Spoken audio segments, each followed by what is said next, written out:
Well, I need to know how we can. Okay, I don't understand. Again, every DM is different. So how do we go Mhm. about acquiring magical items, considering I don't have a lot of, I have like no gold.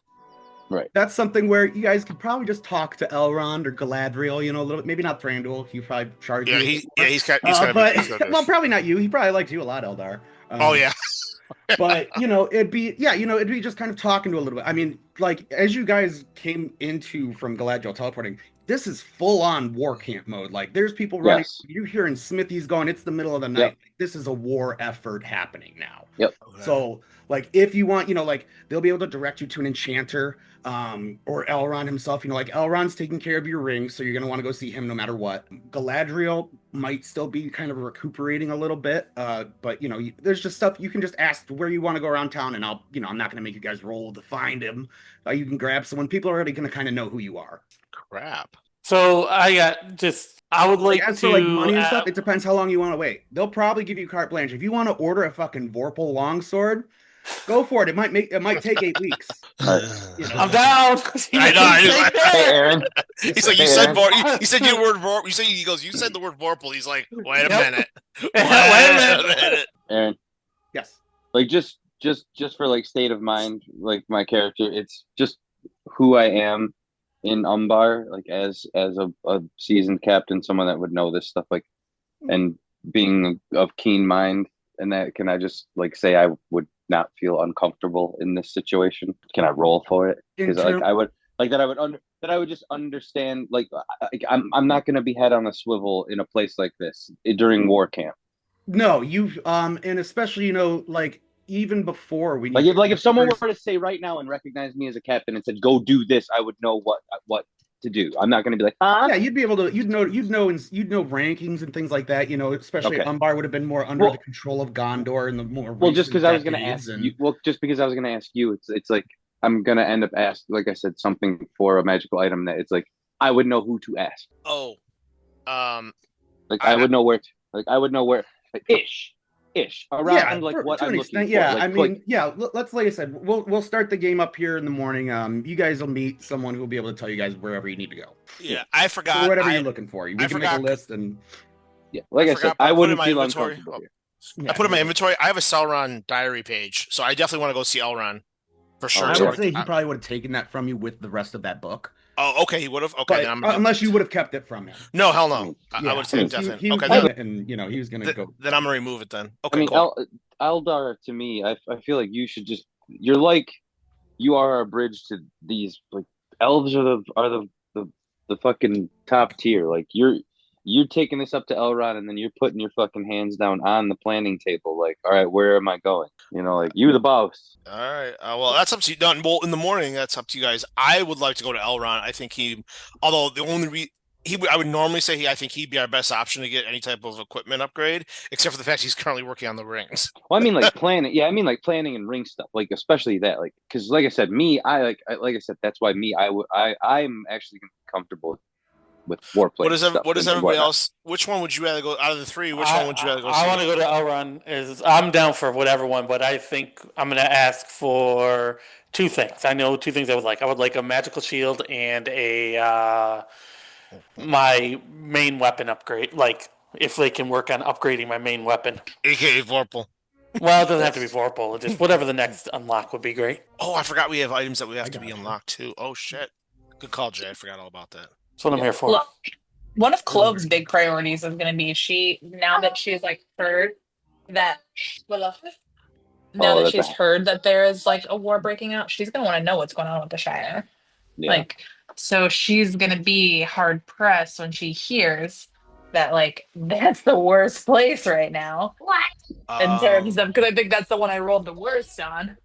So she's going to be hard pressed not to be like, I need to make sure my family is okay and ask if there's any way they could do like a quick get her family out and just like make sure her family escapes, which I don't want to like be selfish, but I just feel like she's a big like family person and she'd be very hard pressed not to be like, I just need to know that they're okay.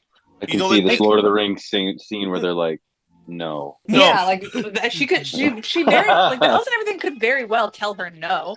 they could very well tell. I don't know. No. They could very well tell her like they're already safe, or Yeah. they're Or already they all dead. I gone. don't know. However, Yeah. I don't know. However, Aaron wants to play it, Oh no! but Like they should look at you and be like, "Well, that's cool, but the Shire yeah, doesn't they're gonna be like, yeah. exist anymore." Have you seen the fire So, pit that it is? Like that's very well how it could play out. I don't know, but just know Yeah. that she's gonna ask, and it's probably Elrond because that's the one who gave her her so I think this general consensus is we're going to Elrond. He's got to deal with us. Yeah, Elrond's Yeah. got to deal with us because he's the one who gave her her bow, so she feels a little bit connected to him. So And it's then the of course dawn she's of gonna want to time. go to her boyfriends, Legolas and Gimli. Obviously, Oh Jesus! she's a little smitten, a little starstruck. Okay, I'll say so. And Andy, just to catch you up real quick, they haven't really done anything yet. We're kind of just going over, recapping everything for Cerador, of course, getting just some ideas of like what people want to do around town here as you guys are waking up the next day. Seems like people have got ideas of what they want to do, and if you think of anything Osiris might want to do, just like checking off wise, you guys will have a couple days as you decide what you're going to be doing, where you're going to be going next, mechanically, how you guys want to get there, that type of thing. But just to kind of kick it off into the immediate morning here, as you guys all would have, been taken to a nice, like almost decommissioned inn, but like it's been set off and partitioned, almost as like an officer's barracks. And as you guys all kind of wake up, and especially Cerador and Eldar from their trances, perhaps they might have stayed up a little later, kind of getting a little more information as everyone slept a little bit. As you all kind of wake up at the same time, you wake up to the smells of a very beautiful and hearty breakfast. And it smells really Osiris, Kustig, Z, and Clove. You haven't smelled much recently. It's the smell of cooking meat, nice fried pork sausages, the smell of freshly rebaked and honeyed bread. And as you guys kind of all start like shuffle into what looks to be like an officer's almost like kitchenette little area, you see two young, two halflings. They don't necessarily seem young, but they're very busy at work cooking and setting the table around them. One has very, very stark white hair with wrinkles now going across quite a bit of a white beard as well. And the other is still clean shaven, has just black locks that drift to his shoulder height, and they don't seem to notice you as they're moving around, popping about. Before breakfast, I think Osiris would probably find someone more of like a sage or someone to find some sort of writing utensil and parchment. And yeah, you don't need to even make you'd see some parchment, writing utensils laying around. Again, this is like kind of like an officer's quarters almost. So like they kind of gave you guys like maybe a junior's officer's barracks where they have like a couple bunks. There's some writing utensils on nightstands, or as you enter into the other room, you see quite a bit scattered around as well on tables and that. And so you would typically see Osiris like going to breakfast first and foremost, but the rest of the party would kind of notice that he is not the first one there, and that he's off doing something else, sitting down at some sort of desk if he's allowed, and would ask permission and begins to grab a couple of pieces of parchment and start writing. I will have been up with the sun, and would have just been walking. Yeah, I mean, hands behind my arms, deliberate, just kind of surveying, but in plain sight, so as not to look out of place or anything like that. But just up with the sun. It's just my normal thing. Waiting for the rest of the world to wake up. I would be going to breakfast. Yeah, me too. Same. Cloves would be kind of going wherever she thinks she could get a hold of Elrond. She wouldn't be eating much breakfast. She'd be a little too nervous right now about her family. But she'd kind of stick with the group and be like, do you think you'll have time? Do you think I'll have time to talk to us? Like, I need to know if my family's okay. Or if there's anyone who looks like they have information, she might ask them. But well, if you talk to us though, yeah. Jess, I just respond. Yeah, I absolutely agree. We're gonna go see him as soon as we're done eating. Okay, Yeah. When we heard the other people talking, it sounded like the Shire wasn't doing very well, and I just want to see if they know any information about my family. I understand. I completely understand. Hey, from what it sounds like, the entire world's not doing too great right now. So Yeah. I think we'd still do our best to. And as you kind of are saying that walking by, you hear one of the halflings repeat after you, the Shire. Well, we could give you some news on the Shire, A that little bit. miss. Oh, And you yeah, see one of if the you if you know, prophets putting down food in plates ready for you guys. Please oh, join us. Chloe will like Waiting for you to get immediately up. run up. She'll like immediately like ditch the group and join the table. Yeah, what do you know about the Shire? Oh, well, quite a bit, miss. You're obviously from there yourself. And Yeah. I'm Wise. This is Frodo. Oh, That No, no. Like her mouth will just drop open. No, like the heroes of old. I definitely look now. Oh yes, well, yeah. Mr. Galadriel came by and told us quite a bit about what you guys went through, and well, we thought it would be nice to, give you a nice home cooked meal from back from home. You're ki- you're kidding. No, you guys left the shores. We've heard all about you. There's no way you're here. Oh well, time's a little weird here, I mean, we still got a little bit old, and unfortunately, Mr. Bilbo, he no longer made it. He decided to pass on, but me and Mr. Frodo, we get on pretty well. We like helping around, and they have some good questions about the rings and stuff now, and so we're Oh trying my, to help as we can. oh man, so you're the Samwise Gamgee, the Mr. Gamgee. Oh, I don't know You about all that, Miss Clove. Yeah, I was mayor for a while, but I wasn't that famous. Oh my gosh, my dad Hugo, he's at this point, I don't know, like a cousin's nephew's son's brother, like distant relative. You're Oh, my from family, Martin, Mr. he lists Gamgee. off 11 kids' names that he had and asked you to connect the dots to which one. And so that one's kid, his brother's nephew is Hugo Gardner. That's Oh, that's my that's dad. so great. Wow. Oh my gosh, you can't. Oh, I grew up on stories of you guys, and it's amazing to meet you. And And you're the reason you I see thought I as could you do kind of this. as you continue getting the family relations on, you see his face start to darken a little bit as he kind of pulls out a little chair for you. Maybe sit down, dear. We'll tell you a little bit about what we know is going on.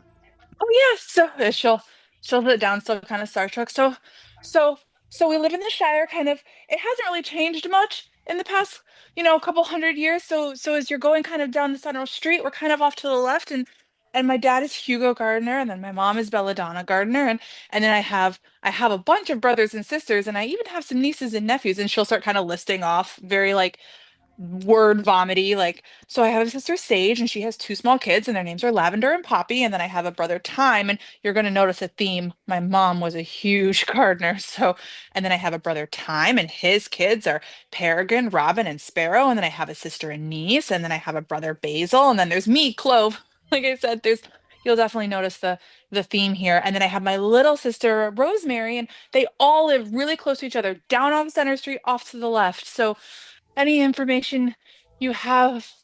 Oh, sorry, I'm talking too much. I'm sorry, I'm talking too much. Okay.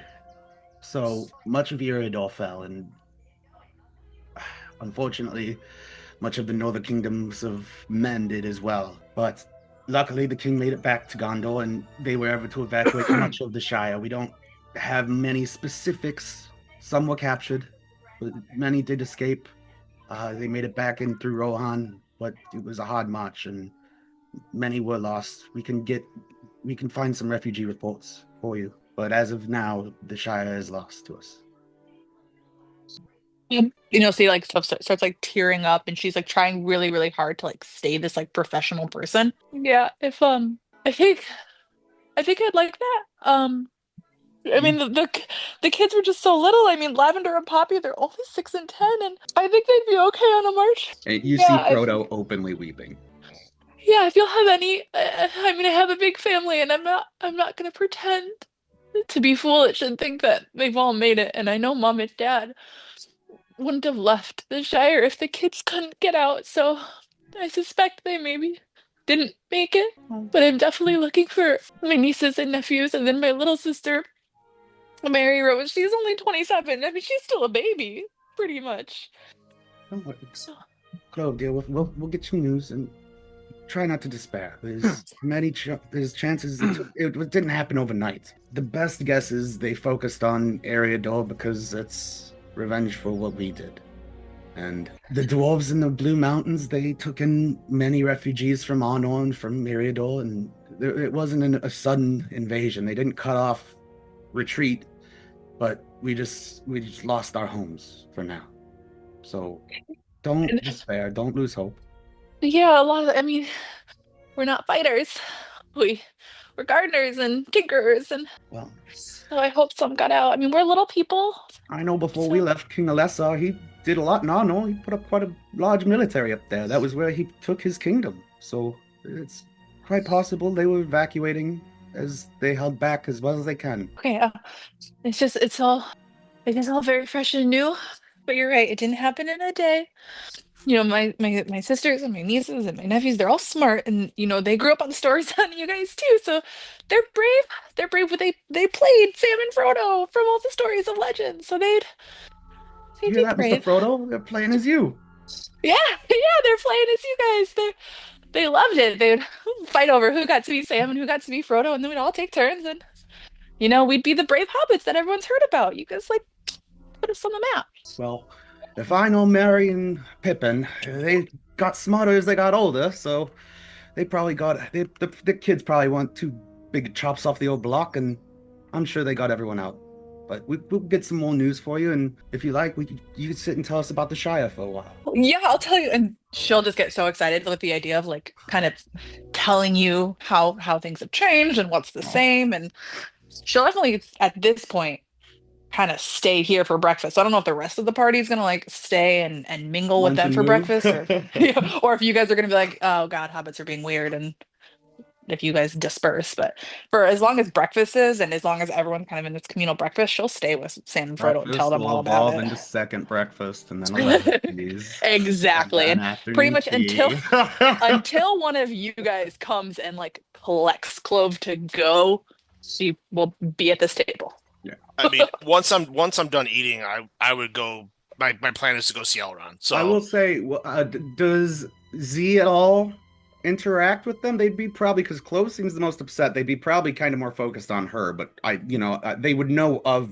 your stature probably, and kind of guess. But depending on if he didn't if he was like going to eat and run too, they'd probably Yeah. be more focused on Clove. So So, yeah, I would be heading towards breakfast because I have no association with this, and sure. if anything, if it if cornered about communicating, I would probably regale them with stories of how my brood would hunt around the Shire, and many their kin had fell to That our would dinner plates. horrify them. I'd say we say that for maybe after That we would eat. horrify Clove too. This is the first she's hearing of this. Cool. Okay, yeah. So we'll kind of zoom out from that scene. Yeah, Clove by all means for the quick fire there. That is inspiration worthy. So please do take that and keep it for whenever you would like to use it. I'll say next. I believe we had the most people were gonna be going to see Elrond for some rings, right? that is my plan. I'm sorry. Go ahead. I am just trying to see if I can find some kind of magical item or weapon to complement my cloak and trident. Absolutely. I'll say yeah. You guys can all kind of tag along to Elrond then.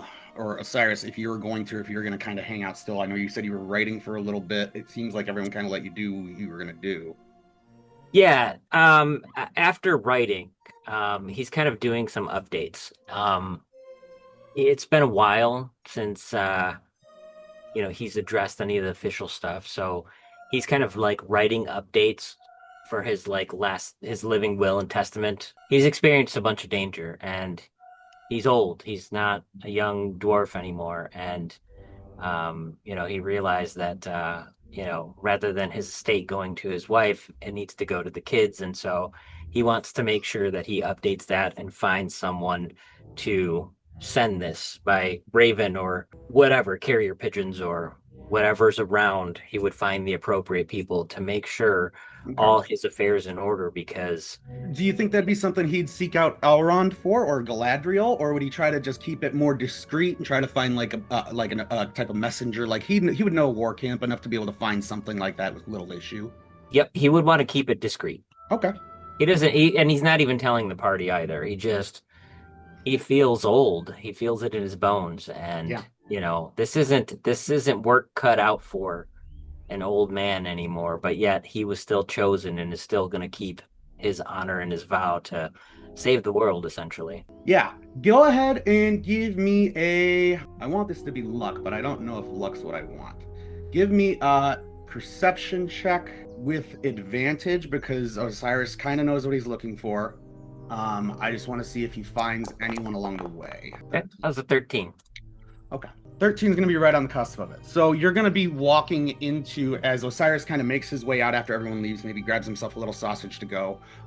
He kind of looks around. He quickly gets his bearings onto where, they arrived from the pavilion. He has, I think, a good enough memory of when they first walked through the city to kind of start placing where things are.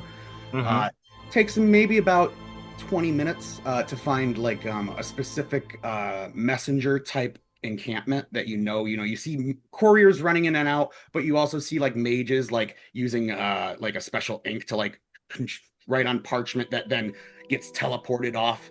And as you kind of approach, you do see Thranduil walking out the opposite way. So like he's leaving the way you're coming in. And he gives you a small glance and just sneers at you, but otherwise does let you go. One of the elves perks up, looks to you. Good day, Master Dwarf. Can we help you? What can we do for you today? Are you looking for the Dwarven Quarter? No, I'm not looking for anything of that nature. I want to find somebody who will hold a little discretion. I need to send the contents of this parchment here without being taken a look at, and find that it sees the proper party. Oh, we can absolutely. Where would it be going? Are we holding it for you? Are we It sending needs to go back home. It's very important.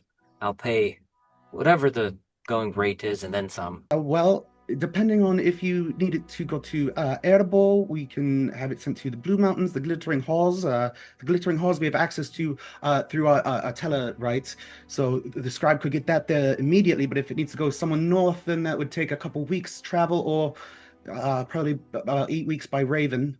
So, did you have a preference on time? No, I don't think it needs. It just needs to get there where it needs to be. Well, and of course, again, the Dwarven Quarter, they might have. You guys do have the rune scribing. I'm not sure if they might have access to other areas we don't, but sometimes they Would, don't like to share things with us.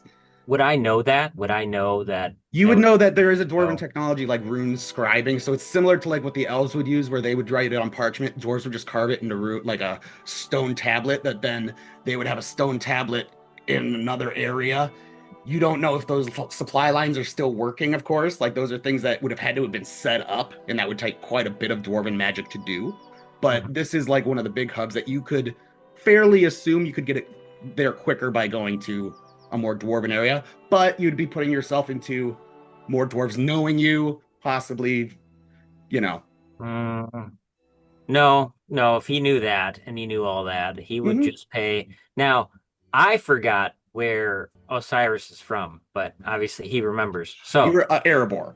Erebor. Okay. So yeah, so he would just say to make sure this gets there, he'll tip whatever the rate is plus, whatever the rate is plus the tip. I imagine it's probably going to be pretty expensive. So, Well, um, and yeah, and she gives you a little itemization of it. She goes, well, just with the courier service, with one of the riders to go from Erebor from the Glittering Halls is where our closest one would be. It would probably be about 4 weeks of travel on horseback, or with caravan, it might be a little longer, a little cheaper. That would be going about 45 gold for the trip there. We can get it there. We ride back and forth all day anyway through the Glittering Halls, but for the actual travel to Erebor, it might be a little trickier. yeah. So he's got um, an official document to update his living will, testament, and letters to his wife and kids. So it'll be a total of 5 of them. Yeah, and unless you believe they would have left, because as far as you know, Erebor is fine, but unless you would have believed they would have left there, I imagine they'd all be going to the same place. He has no reason to suspect otherwise. Yeah, you can go ahead and pay that. I don't know then what Osiris would kind of, if he would be going to talk around some more, try to go maybe do some shopping himself, or if he'd try to go maybe catch up with the group or back to Clove, or if there's I'd anything, probably go see Elrond. go see all around, okay? So yeah, he'll catch up probably about a half hour into that, no problem. Cool. we will say you guys roll up to Elrond's like little palace here. It's not so much a palace as it is kind of just like really open tree hut. You know, this is very Lorien style city, much less Rivendell. But Elrond is, of course, a very prominent figure here, so he gets a little bit of privacy. As you guys do walk up, you see him. It looks like he hasn't slept. He's kind of poring over a very, very, very large desk that's filled with maps. But you see over the maps and everything now, he's got the book laid out. He's got his own handwritten notes. He has the two rings that were given to him on a scale, one on each side of the scale. And you see one is higher and lower than the other one is. And then you see a third ring on just a platform that's raised up just from the desk. And that one is glowing a slight green around it. And you see Elrond just taking notes, kind of, I was going to say putting his glasses up, but elves don't wear glasses. So he's just kind of, looking very studious, busy. Everyone that would be walking in there now, so everyone except Clove and Osiris, I believe, give me a perception check. I'm just gonna I'll just end up telling Yeah, you. you can just tell me whatever you need to be up on. Okay. We'll figure this out one day. 19. 19. Distracted. I mean, I'm 11. rolling on, sorry. I'm rolling on D&D Beyond too, just if you need to see it, it's there. Well, that did update for Serdar. I wanted to make sure of that. 18 as well, nice. And why does it do this to me? Yeah, my passive's back to being pretty dope too. It's an 18, so Yeah, those two levels are nice. Z, I didn't get yours if it came through. Mine was 11. 11. Okay, cool. I just loaded that up. Cool. All right. So, Kustig and Eldar, as you guys are walking in, you clock the ring rate standing about 20 feet away, leaning on a pillar, eyes just locked on that ring that is kind of like glowing a little green that's raised separately from the other two. But otherwise, you guys kind of, they're very engrossed in whatever as Elrond is doing. So if you guys want to approach, depending on how you would want to start the interaction. Yeah, I am the wrong dude to see this motherfucker like that. Eldar will approach him and say, I do appreciate the help for the battle against Sauron and his return, and helping us out there. But I can't help but notice you're intently staring upon one of the rings. And he'll look over to you. Oh. Just jumps right on me, huh? Just takes me No, down. he just kind of like looks you over and he looks up and down. For the first time, he does still have that appearance, and it was weird because you saw how he looked when he was in the dream world before he got the ring, how he looked after. He still looks very much like how he got after. Okay. Even though he's not wearing that ring, and he kind of nods, "That's mine." And he looks you up and down, and he goes, "Wait a minute. Where were you during the last alliance?" I was fighting. Which, are you talking about the end of the first or the second age? The jagged teeth. Yeah, that's where I died. You were there, weren't you? This is the end of the first age, right? Just This clarify. would be the end of the second age. Oh, in the second age. When Sauron got the ring cut off. Okay. I go, yes, I was there. Well, at least you guys got it done. Sucks about Gilgalad. He was at least a nice guy. And he's referring to the last High King of the Elves. So, who exactly are you? Give me a persuasion check. You need to find me. And I would say again, if no one else is talking, you could all kind of like hear this, and Elrond would have kind of like perked up and given an eye on things. Oh, that's a perception. You said it was him and I. Then 18. Just keep your persuasion to it. I mean, okay, good. I got it at 17 then, because I won't take this. I can roll at 17. I mean, you said it was him and I that passed their both of you did. Yeah, you both clocked them. So I'm probably in tow. So I'm in tow with you, dude. So can I roll this? Yeah, you can give one as well if you like. Yeah, I rolled a 17. I'm down to almost. Or do you want to roll insight because you haven't really given a talk? So you could give him assistance with the persuasion, or you could give your own insight on it. Because if you do better on insight, I might give you a little more. That's fine. I'll do that. What the fuck? Okay, that'll work. Both pretty good. Yeah, and you kind of more than anything, Kustig, I think, as you kind of like hear him talking about this, there's something that catches your specific mind when he says the Battle of the Shattered Teeth. And that's a famous Gondorian folk story. It was one of the bloodiest battles of the last age. That's where the dead marshes, that's where they came from. It's from all the men and elves who were throwing themselves at this northern gate, trying to break it down. And finally they did.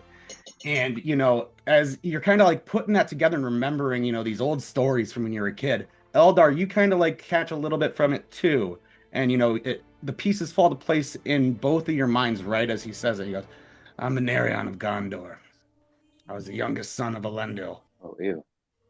Oh, One of the towers fell on me, but Sauron plucked my soul before I could leave the mortal plane. I straighten up a Tried to little turn- bit when he says this.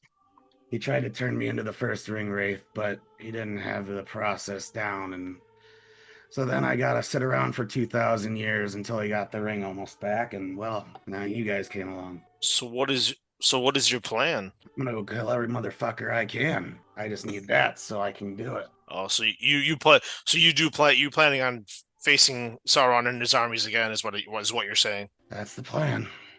I'd be happy, even though Eldar just be nice because the guy did help, like, right? So, and he seems like hasn't gone back on his word yet, even though he's a ring wraith. I go, well, but Eldar would tell him, everybody would appreciate any help from anyone who's willing to fight against such forces.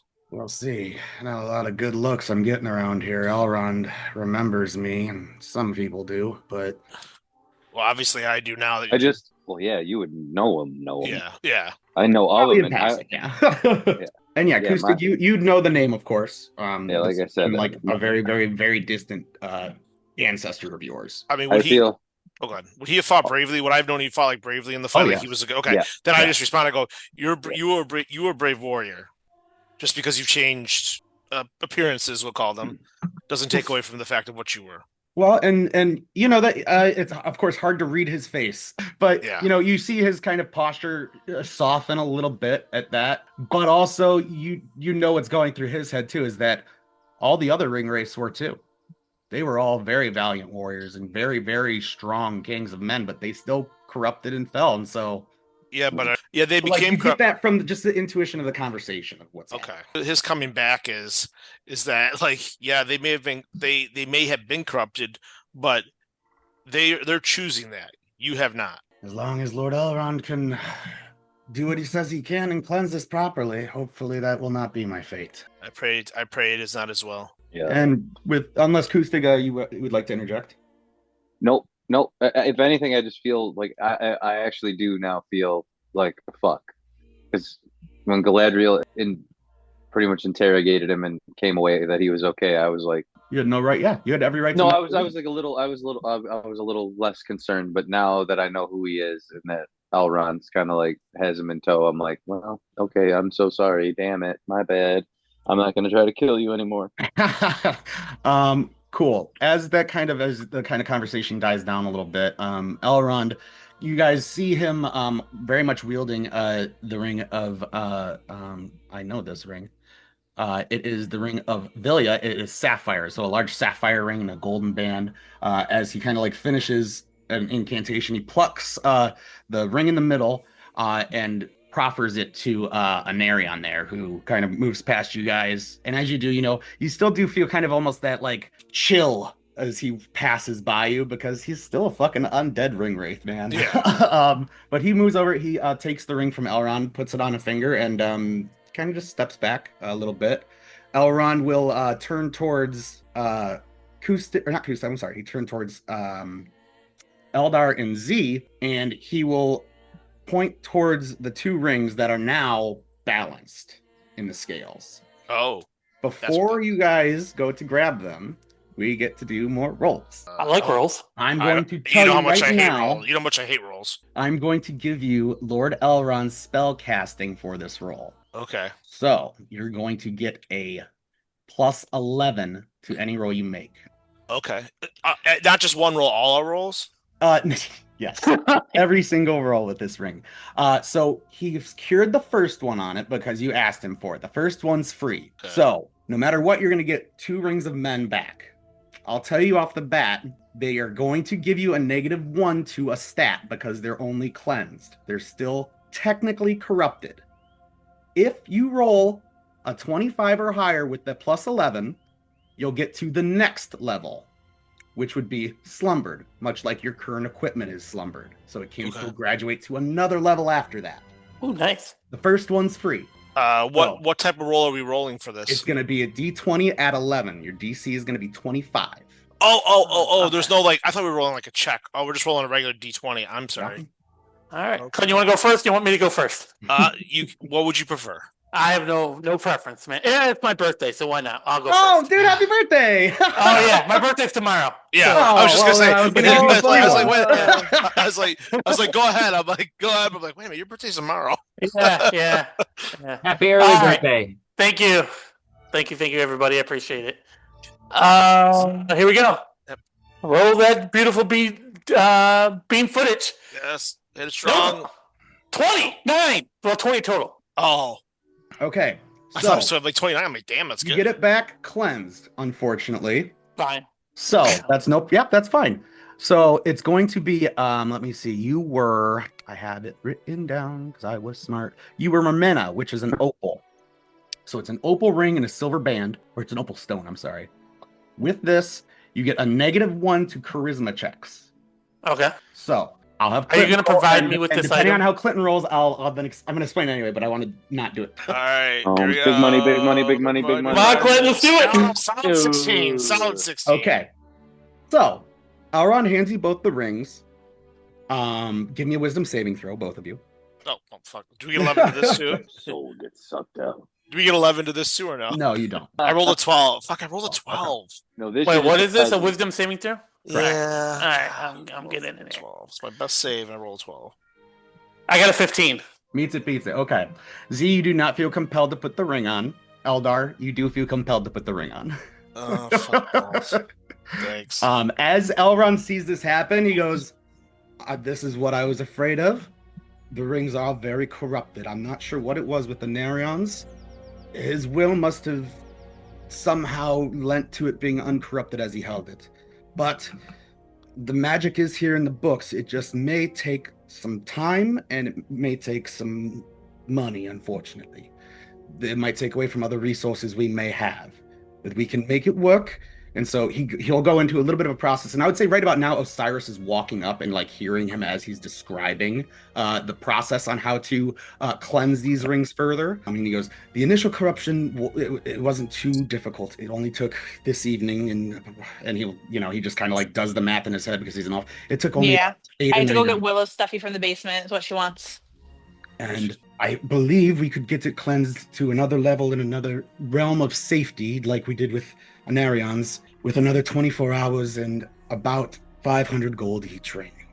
In terms of like components, he doesn't say 500 gold, but he goes, I just have to gather a couple materials, a couple of the other mages, but this guide is a great resource, and he like shows off Vilya a little bit too, and the ring, at least Vilya's reacting to cleansing them. I'm sure if I could get perhaps Lady Galadriel, and if we could find Gandalf, perhaps we could fully cleanse them together. Oh, Okay.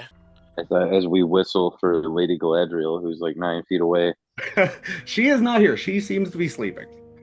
She's right in the middle of us. What the fuck? This is just a like map of the area. You're not all You technically liar! right there. You You're not all technically right there. You've been moving around town. If you would like Elrond, if you bring that up, Elrond can send someone to go, or if he wants to find out where she is, we could go find her so he could explain it. But again, it might not be something that happens immediately. Like this is a process. I would encourage to let her rest. yeah. No, I was just kind of. I have to agree with that as well. Yeah. Well, I'm down there, for letting her. there are other magic uses. Like really, the rings reacting will help speed up the process. Like really, Elrond can get this done up to this level on his own, but then collaboration will. More steps are going to be required the higher we get. I'm not just going to start giving you guys free stat rings. Well, no, I get that. So Do you want to like type it out, or do you want to let us know what the powers of the rings are and what they're called? I have them. Because I was yeah. okay. Because I was gonna. You created the magic lamps. What I did. did you create them in yeah. D&D? Did you create them in D&D Beyond? I did, and I will. Shit. How am I going to Just- sing? If you Yeah, just tell Super me what the fan. name is, I probably can search That's for true. it. I can. Yeah. He will. Well, here I'll put them in the chat box. So I'll put them on your guys, and then you can send them back if you want. I might have to edit them. I don't think they're all working. You So do just be aware of good that. pain. Z, you got. But if you guys want to now think about what you might want to ask Elrond about commissioning other again magical items, if you want to ask him for just some fucking money, like Elrond's your kind of like he's your champion here. Here's your point of contact. Okay, so I do. I just first, well, no, fuck it. I just ask him. I'm like, who would I go see about finding some complementary item, either magical or weapon type, to complement my cloak and trident, my lord. Okay, so for the tridents and stuff, those no. Like I said, so I'm a suggestion. Like, who would I go see to find like a proper suggestion to find something, either a weapon or not, to complement the cloak that I have and the trident I have. How do you want to complement them? Do you want something more like to add on, like another perk benefit for it, or yes? So you'd want to like enchant one of them further, either enchant it, or if it's a different item all together that does something, like I said, complementary. I'm kind of leaving it, kind of throwing you a bone here. I got what you're saying, yeah, and that's So like with these, I mean, if you have something in mind you want to get that like would be like just like a pair of enchanted boots or something that would give you like like actually a climb speed or something like that, like that's something you can absolutely ask for. Like the weapons that, and I'm just explaining for everyone, the weapons I didn't know if they gave out, those are tied to like specific milestones you guys do for I didn't those. know, so I didn't know if I was limited is all, so that's why I was leaving it to you to be like, this is the inventory of shit we have, this is something that I would suggest you should buy. Sure. You should take these. Okay. So that's what I was getting at. I'm of the water. My cloak is fire resistant. My trident is a trident. These were two things given to me.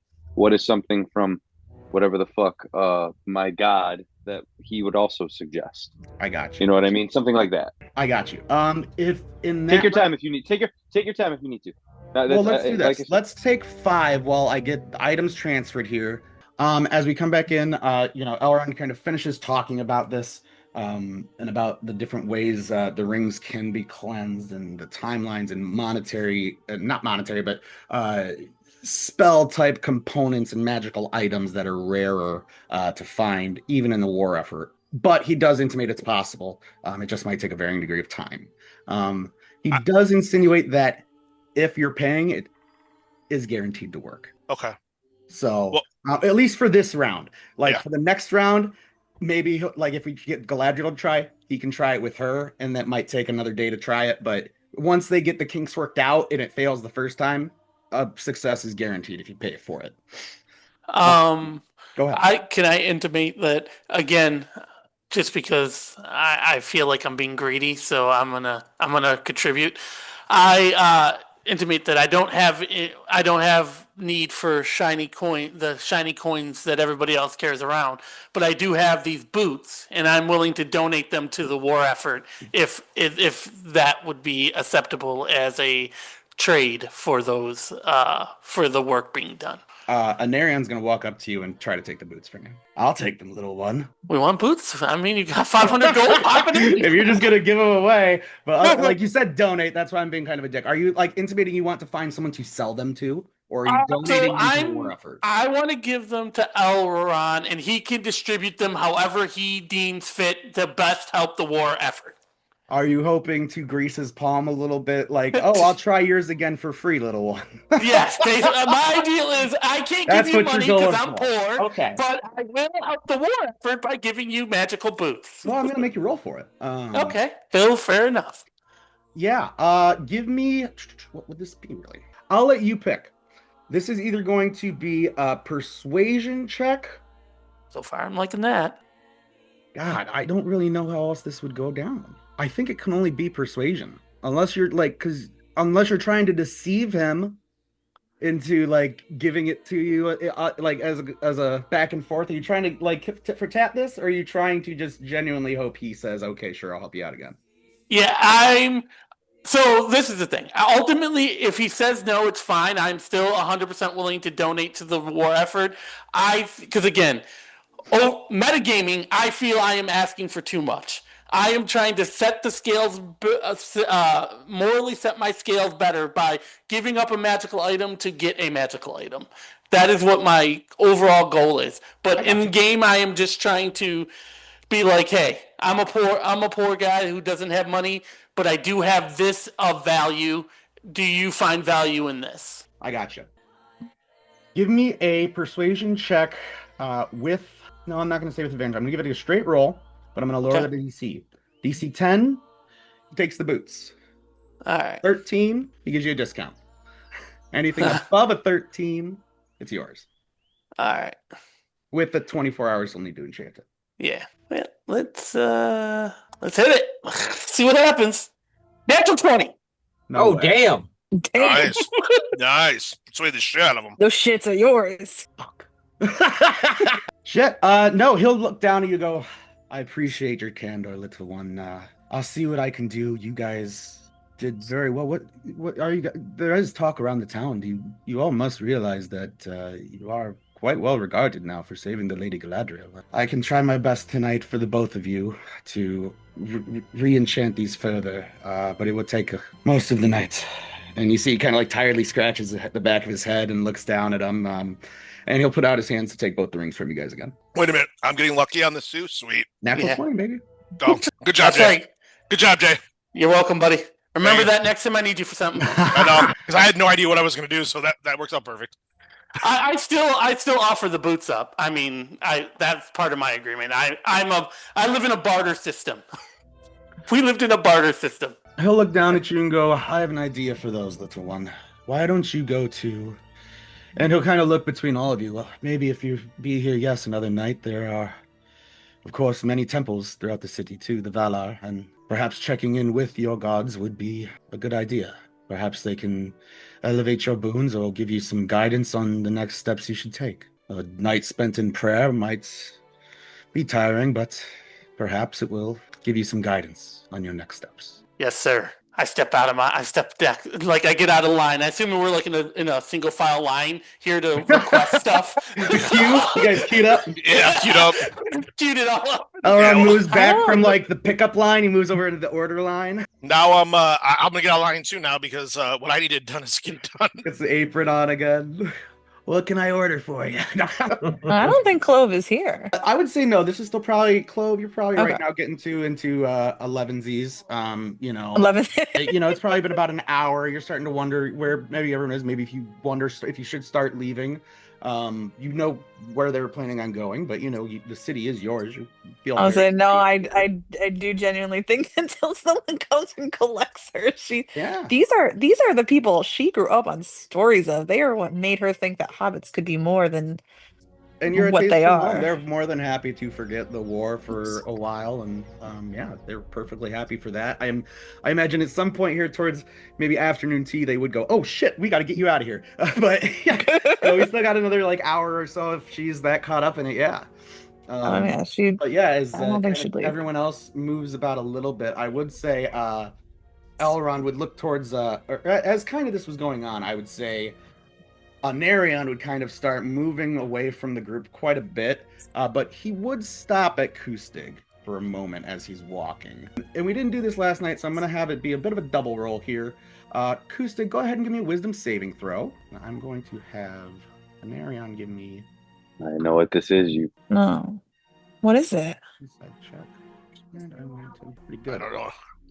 Let's go. Eat it. That's pretty good. Yeah, he'll... No, that worked out pretty well for you. He'll feel a bit of a vibe coming off of you, and you feel the kind of almost same energy coming off him. Just that again, like not fear, but like just a little like malevolence.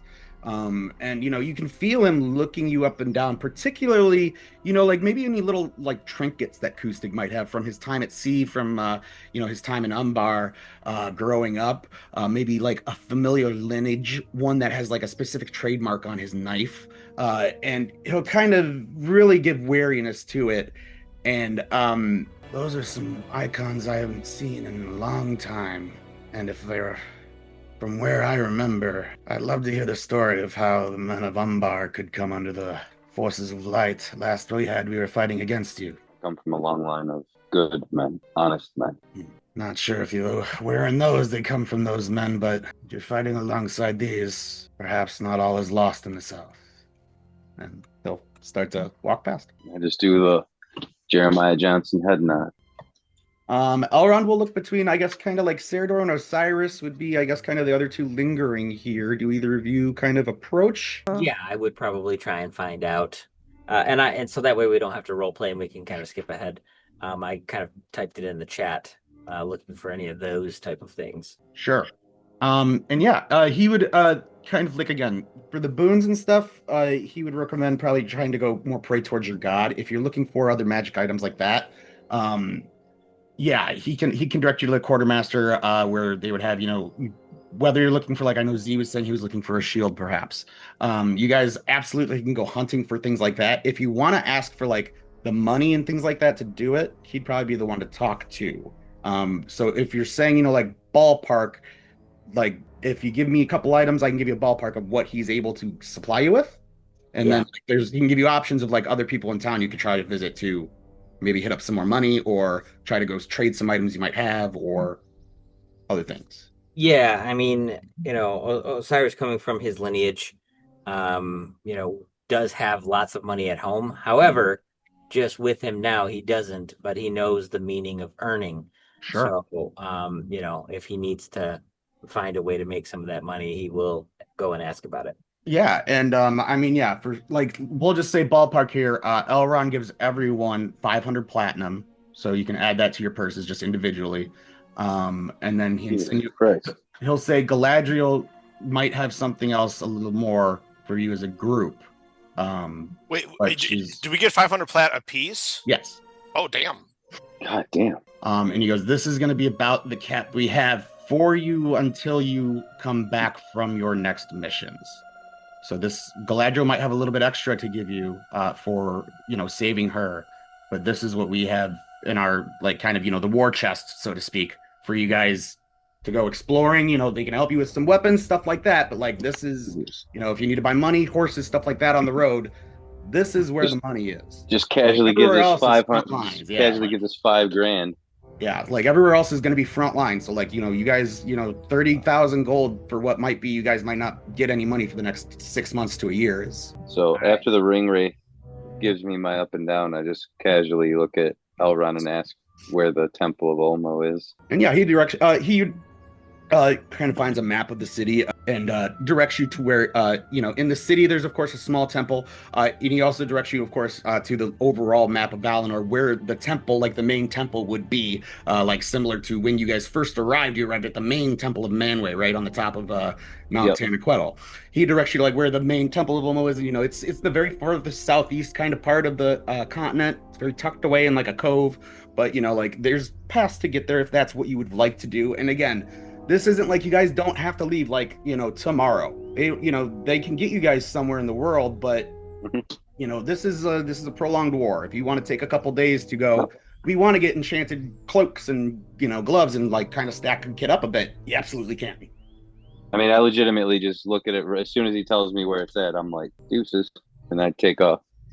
Cool. Just Irish goodbye it too. Cerador would definitely, he wouldn't really know where to check in or who to check in with, but he was kind of concerned about the conditions of the forest up where he came from, so he doesn't have too many people to kind of, lean out to or reach out to. And yeah, I would say, especially, with Cerador, if people are starting to kind of like filter out and go about to, maybe what the next part of they want to do with their day, it doesn't have to be, of course, as a group. But, before you would leave and like Elrond kind of would return to the rings, he would pull you aside because he's aware of the ring you carry. And so he would kind of pull this aside and, he has a little bit of your backstory. So he would talk to you like kind of familiarly in Elvish. I know if we was talking with the other rings, the Dwarven rings are slightly different. They carry a much stronger resistance to the corruption. So with their rings and bringing it up to a slumbered state, I did speak with the Lady Galadriel because of your circumstances, and she would be willing to help me try to awaken the Dwarven Ring of Broadbeam. It would take us perhaps 2 days, but the Lady Galadriel took a great interest in your history, and okay. It is up to you, Sardor, and if you like, we know a couple of more quieter places in the forest that are still protected if you don't want to be in the war camp. I think I'll stick around. I've kind of found a little bit of kinship in this motley crew, but I do appreciate that. I might call upon that if the need ever arises. Yes, with the ring, if that's something you guys would be willing to do, yeah, I would greatly appreciate that. And he's very respectful. Like he has his own vibe of how he thinks of himself in the eyes of others, and at least to other elves, he thinks himself as of lesser. So he always kind of has that little bit of like a downward look at himself. I don't really know what you would call that, but yeah, he's very appreciative. And then he would sneak in with the rest of the world being the way it is, anyone heard much of the Fangorn Forest? Are they still there? Yeah.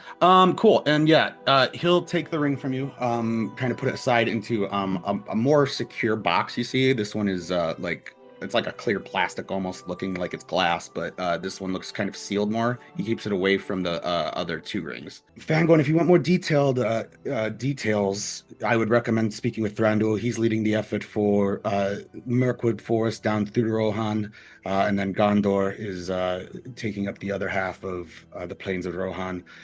Fangorn, we haven't heard much from the Ents lately. We're not sure if they've just taken root and gone silent, trying to perhaps find a way to contribute. But we have heard rumors of East Beleriand, of movements in the trees, in Kalimdurath, but the dwarves have been quite silent there. If you want any more detailed updates, I would speak to Thranduil. He would give you they know the forest there much more than I. Okay. Well, thank you. I appreciate that. And he'll, I guess, kind of bow out there and make his way to follow the rest. Cool. Well, Cyrus would probably look for a cauldron of plenty for the Hobbit. Thank you. I don't know what that is, but she'd be too distracted to do any shopping. All you do is just add a bit of water, and you have like unlimited food. Oh God, that's like a hobbit's wet dream. Did she even carry that? Oh, Oh. she is still a hobbit. She still does her breakfast, lunch, amenities, afternoon tea. She might not even get magical items. She would just stock up on like really good quality tea and really good quality like spice. She's like, I don't need any stinking stuff. I'll take all this food though. She's like, what the heck are you guys? Why are you guys buying armor? No, she'd get something. I just don't know what. Genuinely, think about it. Yeah. And nor would she have walked away from Sam and Frodo to do any shopping. Yeah, cool. I'd say, as time starts to begin here, Osiris, he directs you, to like the quartermaster there.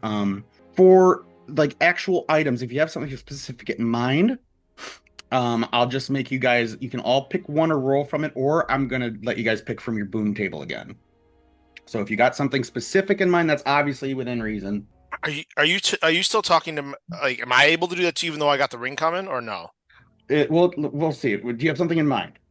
I didn't think I had anything coming, so I wasn't thinking about it, but so give me a minute. The rings are a little separate, so if you guys got something specific in mind, bring it up. If you don't think about it, that's fine. I'm not rushing anyone. I'm just trying to get an idea of what you guys want to do with the money you got, and then what you want to do next. Speaking of rings, I have some sort of aura or something like that on my character. What, like, it just looks like that's just you being a paladin, I believe. No, I have aura protection, which is one of my paladin auras, which is dope. Torchlight. But I have oh, you do? Yeah. Rings which are corrupted, and it just seems like it gives me negative consequences. I don't see anything positive about it. That's true. You don't get much right now. They shouldn't be affecting you though. You don't have them on right now. If you fail one of your checks without bringing it up to Elrond, then we might talk. But you didn't, so. All right. If I have an option, I would look for an enchanted heavy crossbow just so I can have a better chance of hitting with it. But that would be no problem. I would say that probably cost you about 700 gold plus one heavy crossbow. Okay, I was just gonna ask which one. Okay, sweet, that works. I will do that. Out of everything I sent you, what is reasonable? You tell me. They don't seem like they're big asks. Nothing above a blue. You'd be able to find boots of flying, either your cloaks or the immovable rod, any of those. Okay. Or if you want a ring of protection towards like a resistance, you could find one of those. Like a ring of resistance, like acid or fire or something like that. You could find one of those. So I was just looking up like good armor for rogues. Serpent scale armor keeps coming up because it wouldn't cap my dex modifier. It's a green item, but it's a 14 armor class, but it wouldn't cap my dex modifier. So instead of a 15, I think I get a 17 armor class. That's if I'm reading it correctly. Wow, that's wild. That's wild. I would say with the way that is like described, you can absolutely find some. It would be from like, you'd have to probably hunt a little bit. This would be going to like one of the armorers that you guys ran into back when you were went down the belly of the beast, so to speak. Like you can find some of them like experimenting still with the hide from that. And it might cost a little bit more because it's still so rare. There aren't still that many dragons running around. But you can find something like that, sure. They probably have a field day with a little hobbit walking in, being like, "Excuse me, I'm looking for Yeah, if you ask like something." Bilbo or not Bilbo, if you ask Frodo or Sam, they'd be able to direct you how to find the place, no problem. So yeah, that'd be fine. I'm gonna name it I'm gonna name my armor Scales of Hestia. It protects me since she's no longer here. Ooh, that's horrible. As you try to guilt trip the armorer. Tell her all about Hestia. She was my Let's see. I'm she's gonna in I'm the gonna go tree I'm gonna go with house. the range of it here. Give me a persuasion check to try to convince him. 10, we're gonna say 1,500 platinum. 15, we'll say 1,000. 20 and higher, we'll say 750. Okay. Persuasion. Did you say platinum or gold? Well, Platinum. I got a 5, so he doesn't give a shit about my salvatory. Yeah, unfortunately, this is going to cost quite a bit. It's available though, but unfortunately, a little That's bit more okay. than you guys got. You could always go try to talk to Galadriel, but right now you don't have enough money. But it is available. Darn it. Thanks for nothing. Sure. Sorry, lass. There's many waiting, and we've got many on the front lines. Yeah, you big strong elves and you big strong dwarves, and Yes, there's just me. you want us to cut a piece in half for you, darling. I'm sorry. Yeah, it should be half price. I only need half the armor. And then we lose the other half. We don't have many hobbits running around. There's at least 2 more over there. Frodo and Sam, they're not gonna go to the front lines, lass. You know what? I made a mistake. Can I have a +1 rapier instead of the crossbow? Sure. Is that okay? Thanks. I screwed up. I'll be back. I'll save my money. I can't hold it for you, dear, but I'll try. Be good for something, damn it. You can always try and go back to and convince him later as well. As of right Yeah, no. Yeah, she wouldn't beg Galad. She wouldn't beg now. Galadriel Cool for item. money, Even so that she. should not be a green item. That's a fucking badass item. I know, that's why I was like, it's green. It seems freaking awesome. It's not even blue or anything. Come on, give it to me. I appreciate the effort. Okay, so Elrond will have been gotten back to work here. We got a couple people going off to temples. Well, at least Kustig's going off to a temple. Is there anything else anyone else would want to do? We're getting to probably about midday here. You could go check in on war plans. You could see like what areas. Again, if you want intel on specific parts of the map, Would Sam and Frodo have gotten Clove I don't know when you said like there was a list, would they have was it a list of names of where hobbits might have turned up or contact information for people they would have been able to doing? direct you to where to get more information. Yeah, and that would have been through either one of the generals. So probably like Thranduil would be the one he would direct you to. Out of everyone right now, he'd be either Elrond or Thranduil, I would imagine. Yeah. Okay. Which that's if she goes off on her own, yeah, or if she waits. Yeah. Back. Well, honestly, if everyone went to go do shopping when she was essentially turned away at this, she'd be like, "Hey guys, I'll be right back. I'll meet you back at the I don't know inn wherever we're staying," and she'd go off on her own to do this because she understands. They're her people, and she understands that no one else really. Everyone's probably consumed with their own thing, so she'd have no problem going to talk to one of the generals herself. Yeah. And yeah, with that, they would have directed you to where to go. They're elderly hobbits themselves now. They do still look into their upper 80s, 90s now, so they're not moving around too quickly. They direct you to where Thranduil would be. And I know someone else was going to try to find some troop stuff, right? Or no? Find some what? Like troop movements and where information was on what to go do next. I am gonna after I go to the temple, I'm gonna pour over the maps and stuff like that and really get the skinny on. Yeah, okay. We'll do Clove getting a little information on Hobbiton, and then we'll shift over to see what's going on at Almost Temple here. So yeah, as you approach, Clove, go ahead and just give me a general how are you entering here? Are you just kind of strutting in, or are you kind of just peeking in, trying to find someone not too important, or how would she be walking in here? Because she does approach, the guards notice and kind of almost stand to attention for you, and one pulls open the tent flap for you. She walked in. So if Frodo and Sam told her you need to talk to Thranduil, Thran, Drool? I'm saying that wrong. I know I am. Brando. If they gave her a name, that's and she recognized it, that's who she would go to look for. She's definitely not strutting in with all the confidence in the world. She's probably walking up a little like peevish, a little like excuse me, like if if he's busy, she would definitely wait until she caught his attention. Like, It's excuse me, definitely just busy in real here. quick. There's a lot of movement going in and out. While it's not like a full war council meeting kind of, Hmm. like Elrond's not here, Galadriel's not here. But like Thranduil's still like, he is imposing presence, kind of very kingly, has a crown on his head, antlers Hmm. kind of like visage coming out of the jets of it. He's not in battle armor, but he's wearing regal clothes.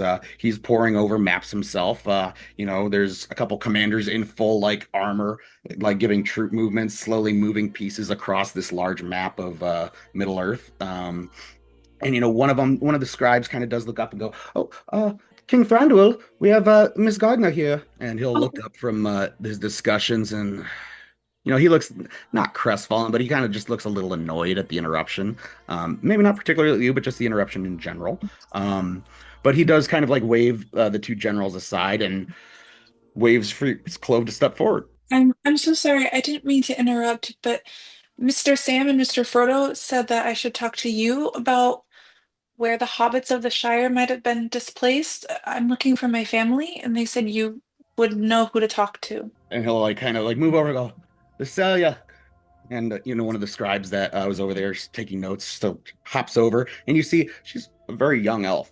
She's probably maybe a little bit taller than you, maybe about a foot higher, platinum blonde hair, feminine features, blue eyes. She'll kind of like look down, smile at you a little bit, rosy cheeks, but then she'll just focus again right on King Thranduil, and he'll look and go, "How many? What are the latest numbers coming out of?" And he'll kind of like sigh, look over the map himself. "We need the numbers out of Balar, the numbers out of Rohan, Gondor, Balfalas, any of the hobbits that may have moved." And he'll kind of like shift papers. He'll look, "Captain Tero," and you'll see actually a human man step up.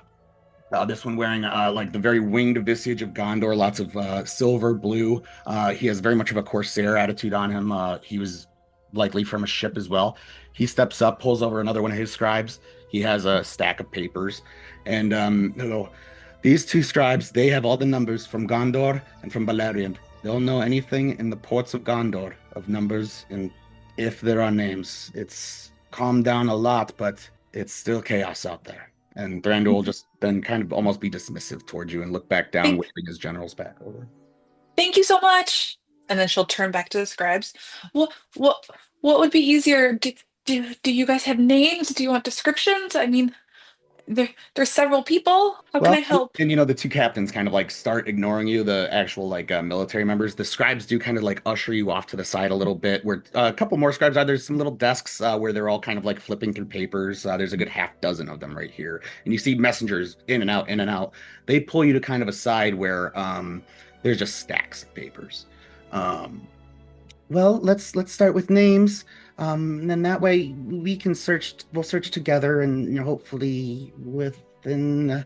And she like kind of starts nervously looking towards the other scribe, and like she realizes she shouldn't be laughing, but she's like terrified and like very nervous that she's gonna have to give you some really bad news possibly.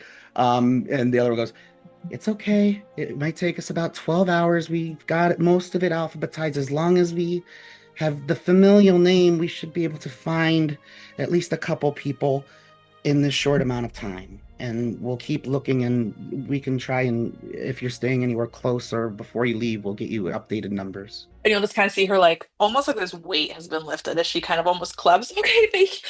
Oh, thank you. Okay. So familiar names. My mom and my dad would be Hugo Gardner. That's Gardner. And then Belladonna Gardner, same last name. They're kind of older. They're probably in their 60s now, but I don't think that they would have been anywhere without. I have an older sister.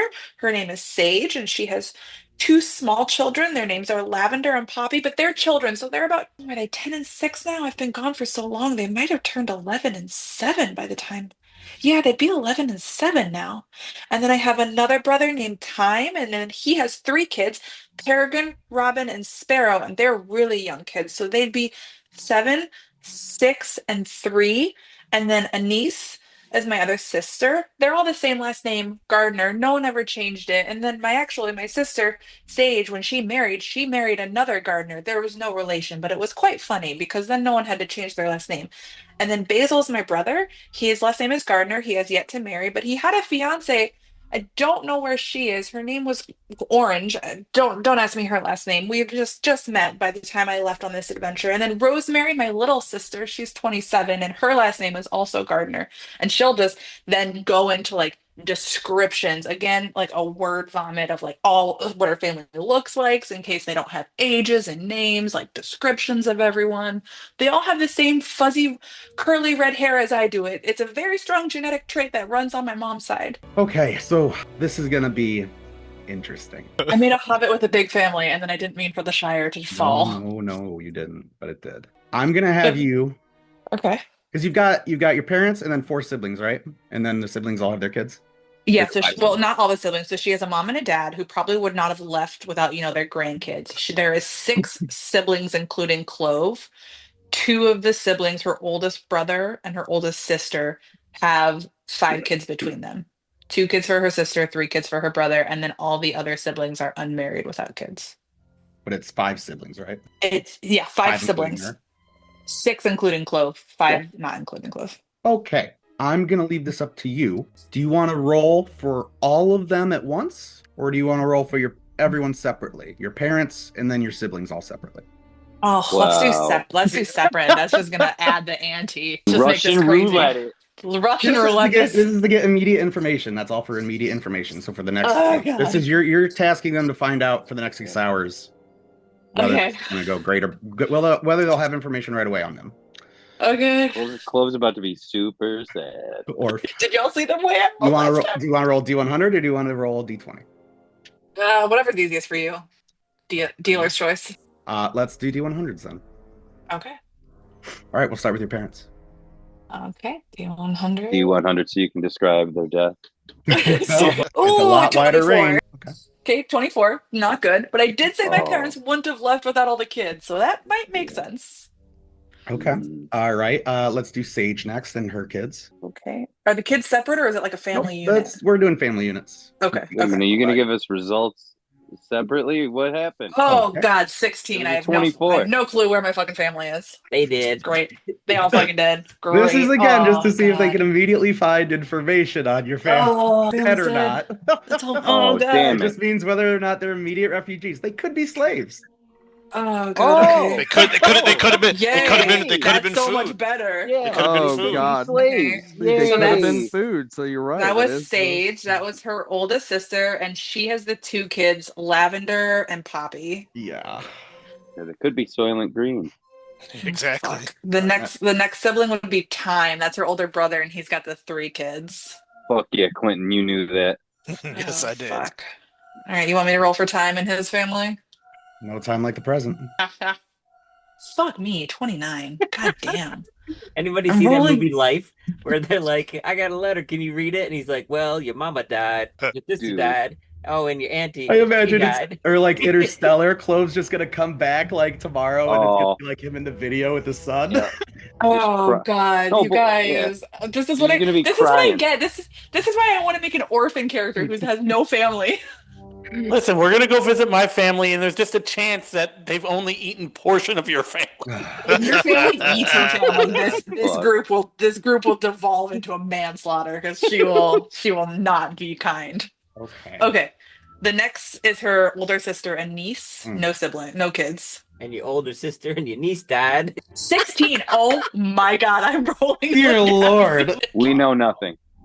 Yeah, we know nothing. For all we know, your family is underneath the floorboards. Yeah, no kidding. No one even knows who they are. They could be elves for all that everyone knows. Mm-hmm. Anybody God. else need a letter read?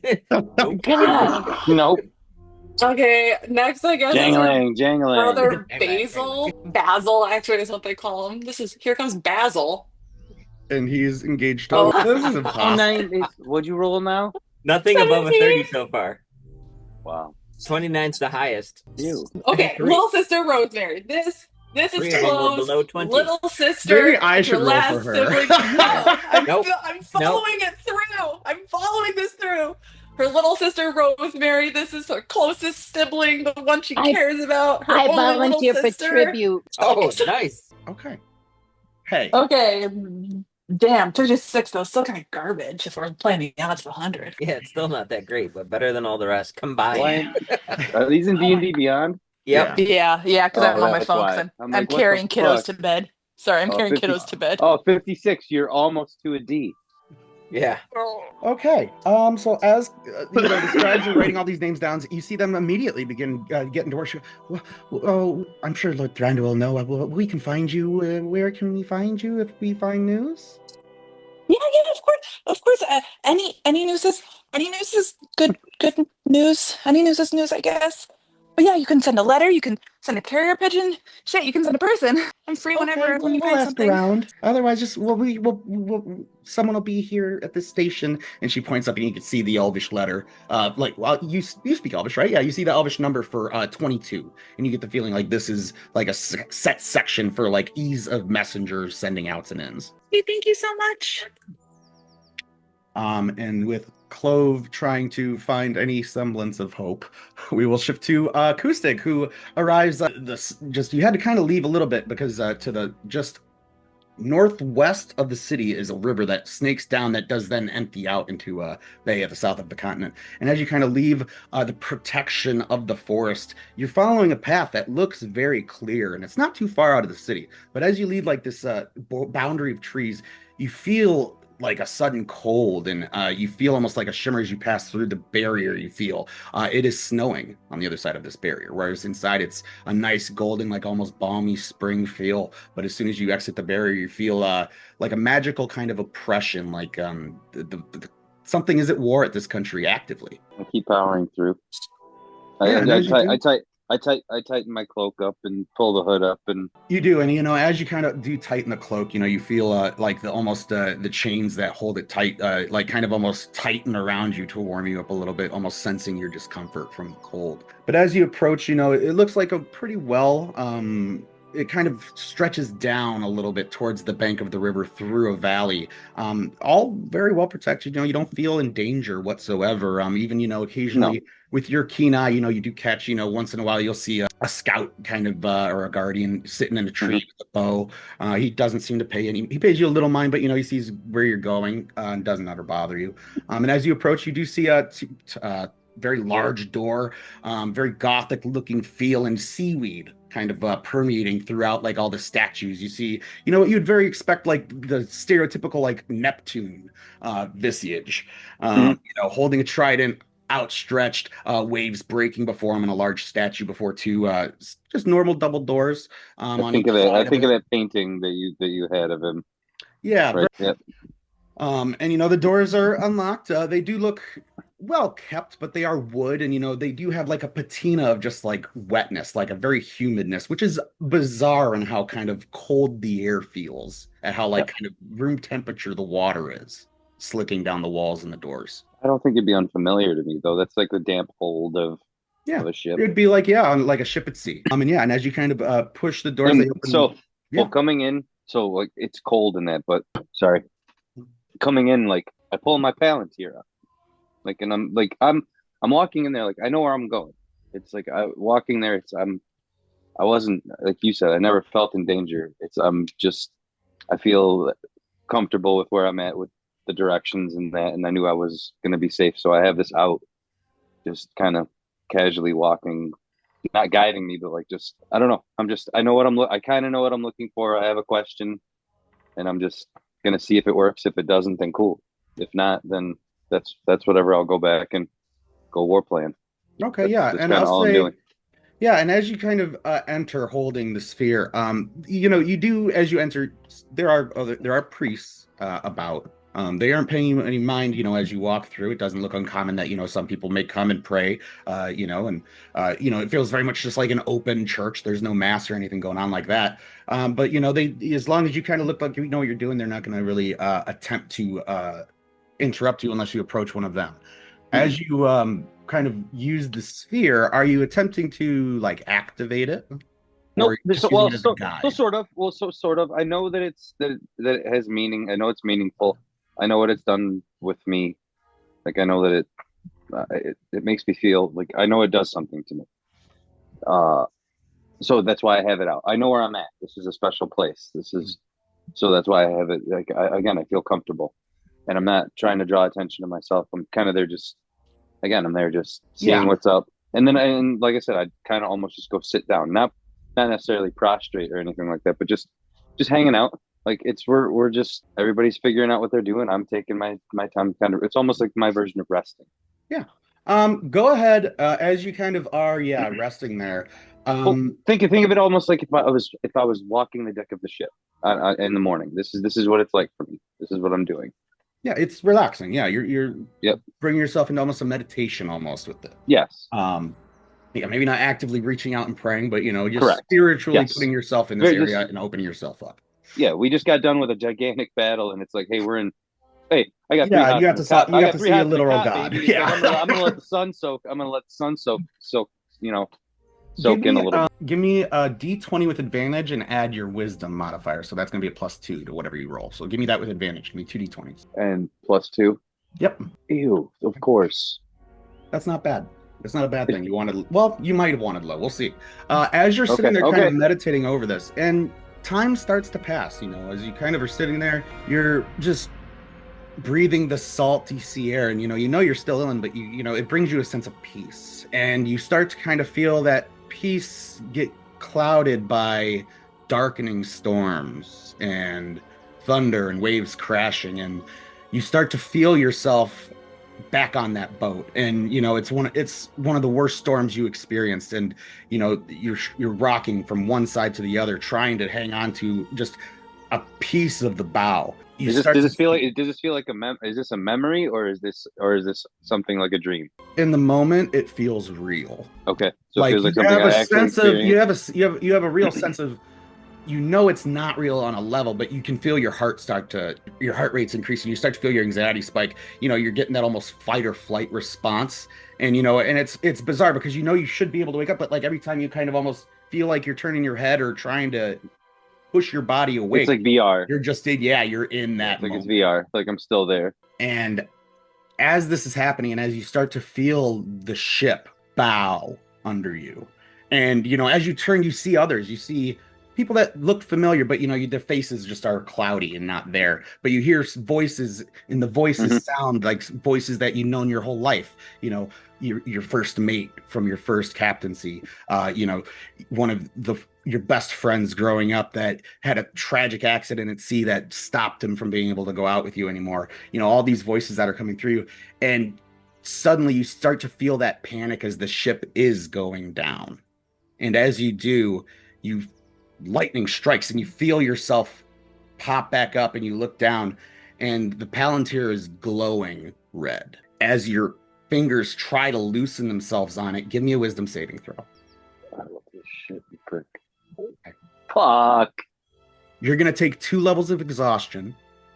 Oh. But as you start to feel like your life force and all the veins on your arm are turning black, like feeding towards the Palantir in your hand, and your jaws almost wired shut as you like kind of see one of the priests almost kind of look towards you as if in like concern, but you can't move, you can't say anything. You're like in almost rigor mortis.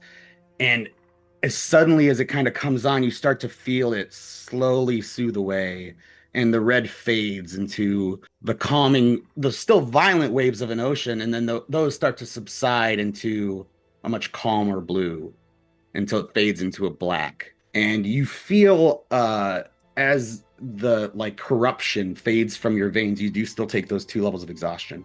But you feel a warm, soothing presence of, like your feet in the shallows of the ocean, and you feel a peace come over you and a draw to come back here tomorrow without that orb. But otherwise, as you kind of snap out of it, one of the priests like approaches and goes, sir, and he like notices your cloak, and then the trident you probably still maybe like set down or have aside. He notices both and goes, Master Kustig, I'm sorry, we didn't know you were coming to pray today. We would have prepared a private room for you. And kind of in that like kind of shocked little way, I just kind of look at him and I apologize, and I'm like, well, I'm so sorry, it's okay. And just kind of shake my head, and not dismissively, but just like you said, now exhausted. Yeah. And as you like kind of depending whether you stay a little bit longer as you do stumble out, hours have passed. It is now fully the moon is high in the sky. Acoustic is whatever that bad Palantir acid trip he had, it took a while. Okay. Okay. Um, we've gone through quite a bit of magic items. We've gone through quite a bit of shopping. Is there anything else anyone wants to do to kind of as the afternoon fades into probably more dinner? I imagine you guys would probably try to meet up again, maybe back to where either Bilbo and Frodo, or Bilbo again, Frodo and Sam were, or if you would, I don't know, try to group up and meet to go somewhere on your own to discuss things, like without exterior people to hear, or if you try to meet up with Elrond, or I don't know what you as a group would want to do as, again, the night is kind of like shifting into a rest period. Yeah, well, for as far as Eldar's concerned, he'll just kind of do it like just relax because he's literally waiting on Eldar till tomorrow for the ring. Yeah. So I would have followed Elrond's suggestion and went to to wherever I an armory commune with my spiritual person and have done that. Whether it's look at some fire or whatever version of that it is. Cool. But I'm willing to meet up with everybody if they're ready to. No, you would have more than enough time if you wanted to do that. I would say you're going specifically, so you'd be going to be Aule, and he would be the god of like smithing, and so his temple would be in the dwarven kind of quarter now that's been set up. That's kind of where all the dwarves who've come to help supply in the war effort. That's where they set up camp around his temple. Elrond would happily direct you towards that if that's where you would like to go. So yeah, that's no problem at all. That would be like, again, that'd be kind of similar to what happened with Acoustic. So it'd be more of a, it's a praying thing where, yeah, we can make some rolls. Obviously, your boons and guys, I will upgrade those for you as we move into the next phase here. So like those weapons, don't worry too much about. We can role play if you want to with the gods and that. But like, yeah, those things will get sorted out and I'll make sure to work with you guys on them. So you can get, something you want, not just something I pick. Okay. So from a storyline perspective, I think that you tried to give me this option earlier that I kind of did not really latch onto. Mm-hmm. If I am walking through this area and a refugee or somebody that is from the Shire recognizes me and comes to like, oh my God, is this you? I of course will not know what they are talking about, mm-hmm. but I would be willing to hear the story of who they think I could be. I gotcha. That might be a little hard here because the hobbits don't have much of a presence. But that's fine. Go ahead and give me a general luck roll, and let's see what happens. All right. 1 second. Let me. Because I rolled for garbage. Well, sometimes people gotta die. Also, just for my own knowledge, where on the map would like the trolls and stuff be? Yeah.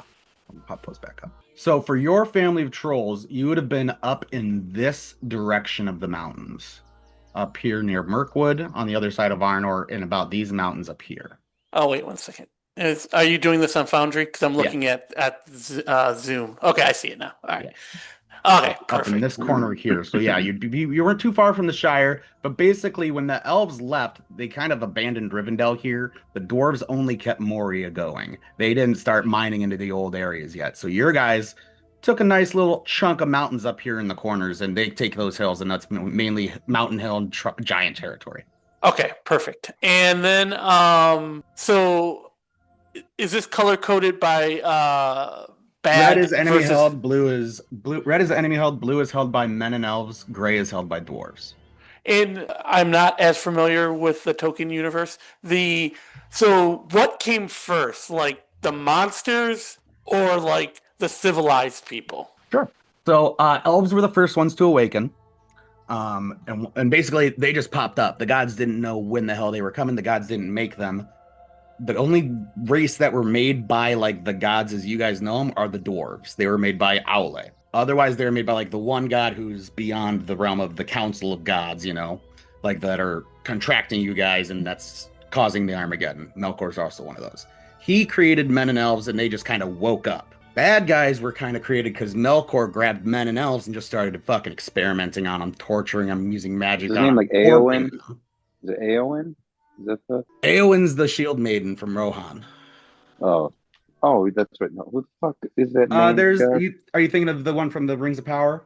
Aldar? No, no, no. His name or something? No, the main one, the one that the one that sings. The Valar all sing. Yeah, all the gods are like contributing to the song. Iluvatar's like the one who Iluvatar. There we yeah, go. he Thank you. creates the song, but then the Iluvatar. Valar like are the one who sing it into existence, and that creates yeah. So he was like, yeah, Melkor, bad guy Morgoth, he was creating problems and discordance in that song, which created like the ability for there to be evil in the world, so to speak. Okay, all right. But traditionally, what you well, you might not know, Z might not know, but traditionally, like the northern mountains and all of this, that's where all of like the Sauron Morgoth were in the first and second ages until Sauron went to Mordor. Okay, gotcha. The one she's sleeping on. I'm gonna have to be sneaky. I rolled a 79 on my luck roll. Okay. So you see a lot of people that give you some weird looks. And you know, especially because you know they're not unused to hobbits here, especially the elves. They all know very well who they are, like Frodo and Sam and Bilbo, and you know what the Shire is. But you know, you look decidedly not hobbit-like, right? I mean, I put red in the heart. They're not exactly the most so then it was friendly people, cute and but sweet. Z's a little more feral. yeah, exactly. Yeah. So you know, you get some people who go like, "Oh my word!" Even in a military camp, to take a bath, but you know, no one that seems to like feel comfortable enough to stop you to engage.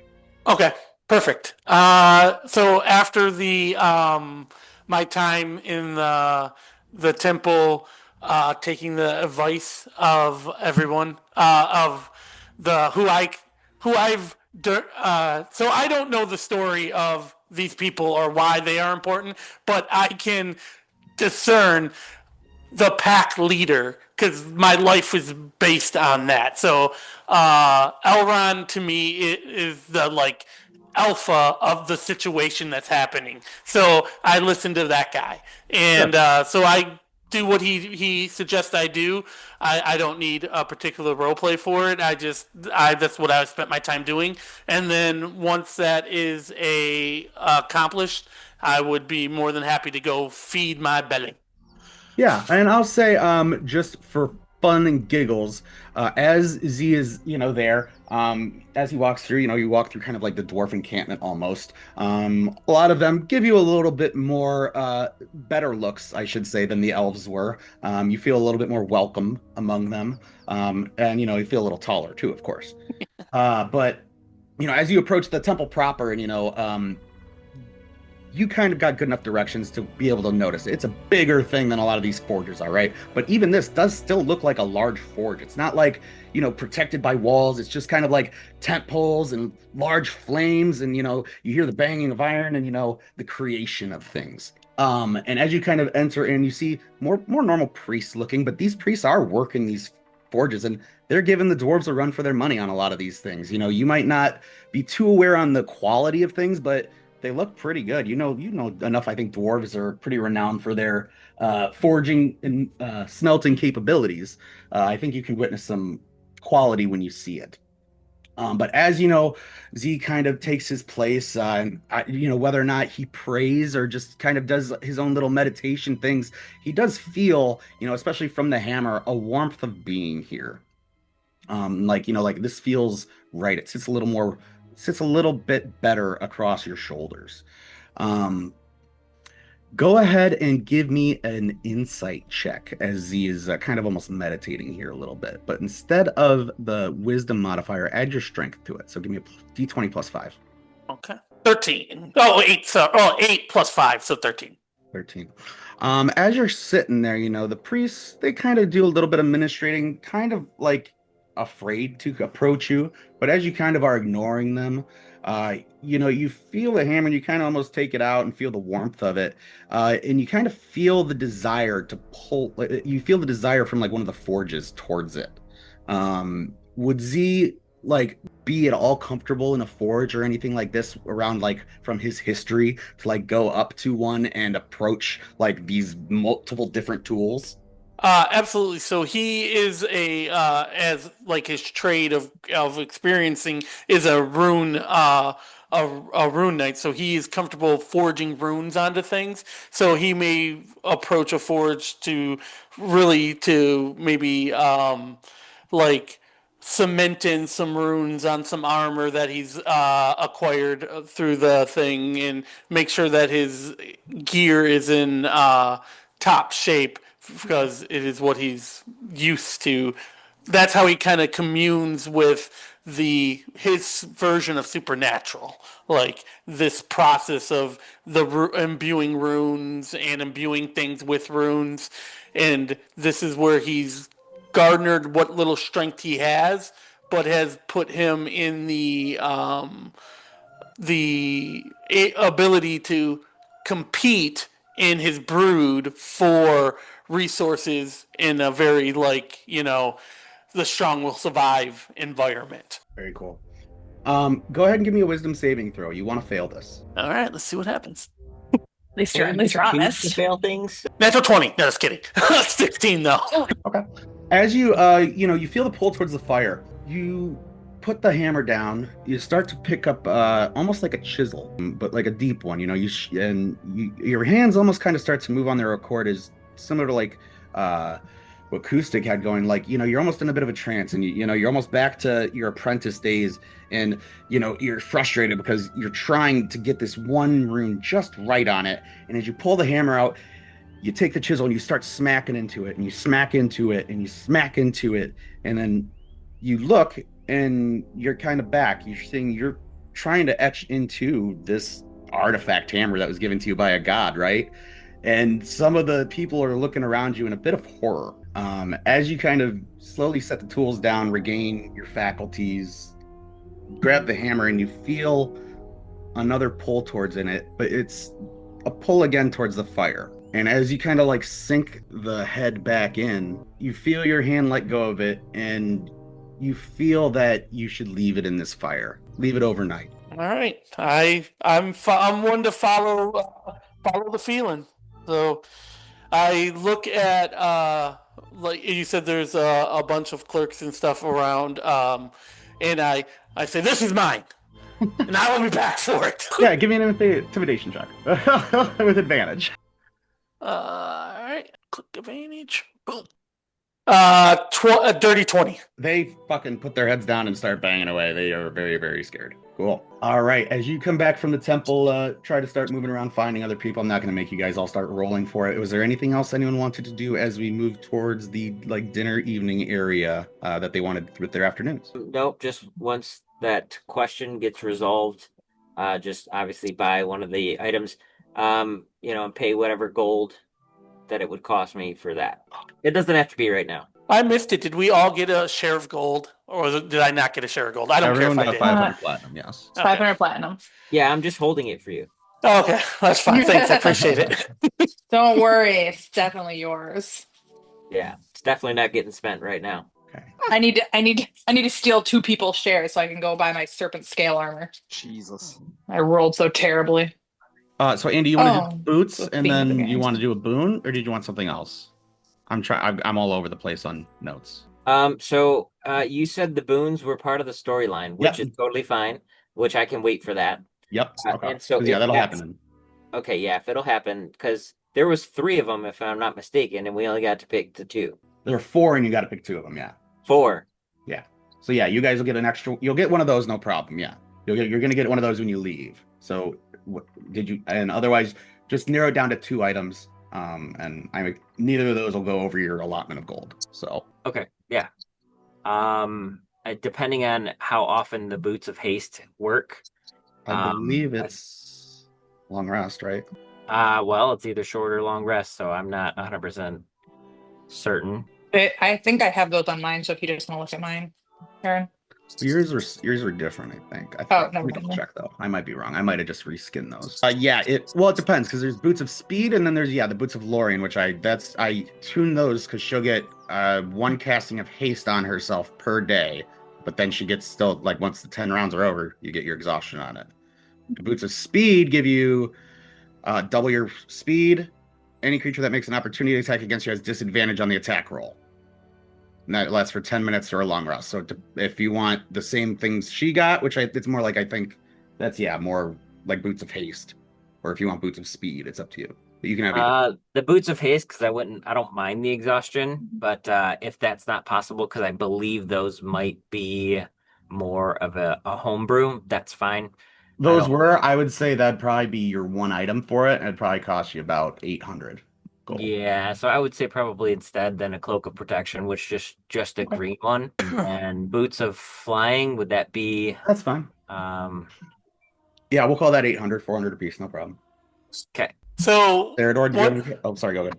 Oh, when we meet back up, I talk to Clove and I say you know, I assume I notice everybody else is gearing up, and I ask Clove, did she get any new shiny new shiny stuff to play with? Well, I'd heard about this thing called serpent scale armor, but apparently it's pretty rare and they did not have any in my size. So I kind of gave up on that and instead I pretty much spent most of my time trying to find my family. So no, but that's okay. I would have rather tried to find my family. They said it's gonna take them 12 hours though. The boss man gave us these shiny coins, and I have no need of them. So you can have mine. And I give Clove my share. And I will say, I know you guys had some money still as a group. I think we said about 1,000 as a group before you guys left. We'll say you guys maybe spent 300 leaving, so you'd have as a group around 700 together still. I'm like, you are small and need all the help you can get. You are a runt. As a runt, I know the cost. You need all the help you can get. Here's my shiny coins. They do nothing for me. See, is this because you think you might have eaten one of my family members? My family may have definitely ate some of your family. I got your This is reparation. Well, Clove, you now have 1,000 platinum at your disposal. reparations. And a whole new set of trauma. Senator, is there anything you'd like to do? Thank you. The only major thing I had is I couldn't remember the dude's name you said to me because I'm doing very bad at taking notes, but I was going to go check with the individual who might know how Fangorn Forest is doing. Yeah, that would have been Thranduil as well. So you probably would have, maybe just past Clove as she was crying going out. But yeah, and he, as you approach, he gives you deference, Master Serador. It's good to see you arrive back safely with the Lady Galadriel.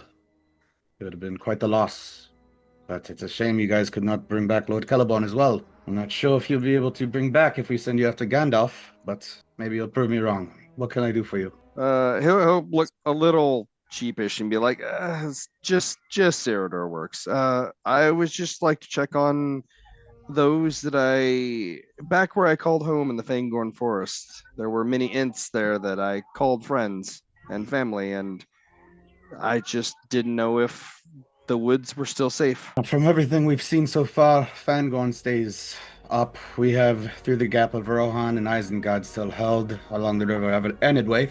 Months before, when Beleriand rose out of the sea, we did have some reports of Ents moving west across back toward East Beleriand, but we have not heard anything since, so that territory has been hard to really explore since they've taken the coast. They have raiding parties from the south that have made much sea travel difficult, but we haven't found any remains, so to speak. That is good to hear. Must have been a tough choice for them to decide to move, but they'll know what to do. We know they were looking for their wives many years ago, and there's bound to be many that some have popped back up. When Beleriand roads have brought back with it many of the horrors or, some of the structures, and we're getting very interesting reports out of there, so hold out hope, you never know. Okay, well, thank you very much. That's all I had. Indeed. If there's anything else we can do for you, please don't hesitate. The elves are at your service. He'll kind of do like a awkward bow not used to those kinds of things, then he'll just kind of go. That's all he had. Thanks.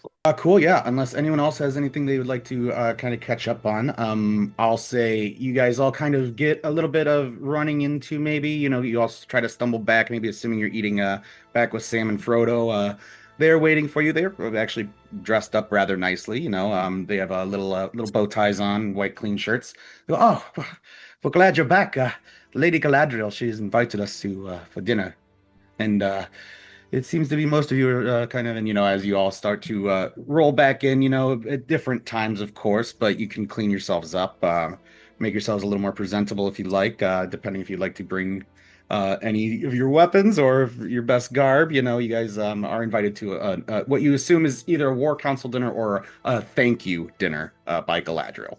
Gotcha. Well, Sarador owns nothing but adventurer's clothes, so he'll wear that, and he'll probably have his hand axe with him. And I'll say the elves are kind enough to realize you guys might not have formal wear available. They delivered some not perfectly fitting things, but they took away you might not have anything but your armor on you. Still wears adventurer's clothes. Yeah. Since going into barbarian, I no longer have to wear armor, so I just walk around naked everywhere.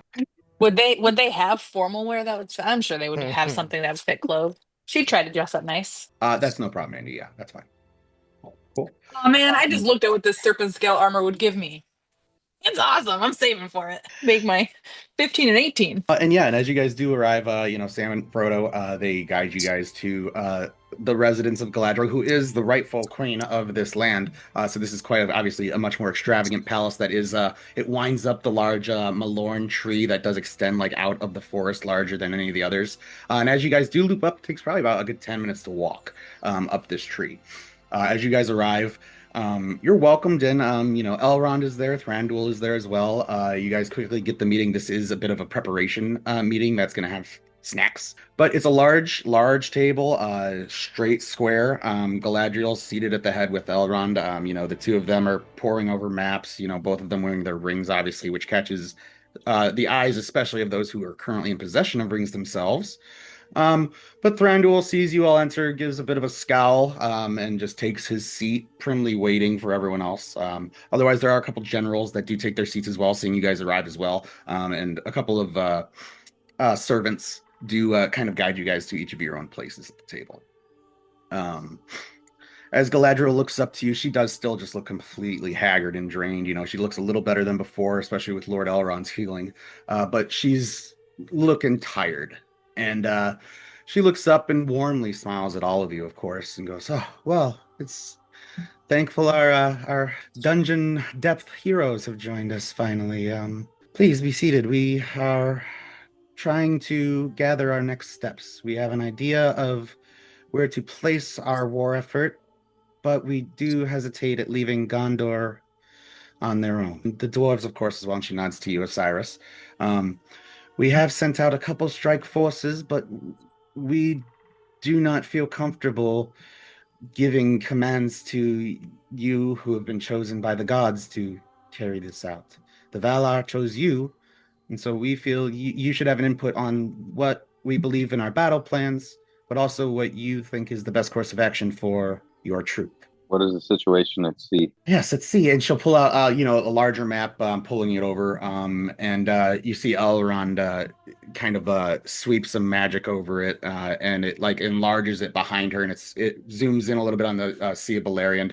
And she starts pointing out that while there is quite a bit coming from further south of Gondor, right now the biggest area that's cut off. Here, let me put the map up just so it's easier. Oh, it is up. The biggest area that's cut off is this area right here.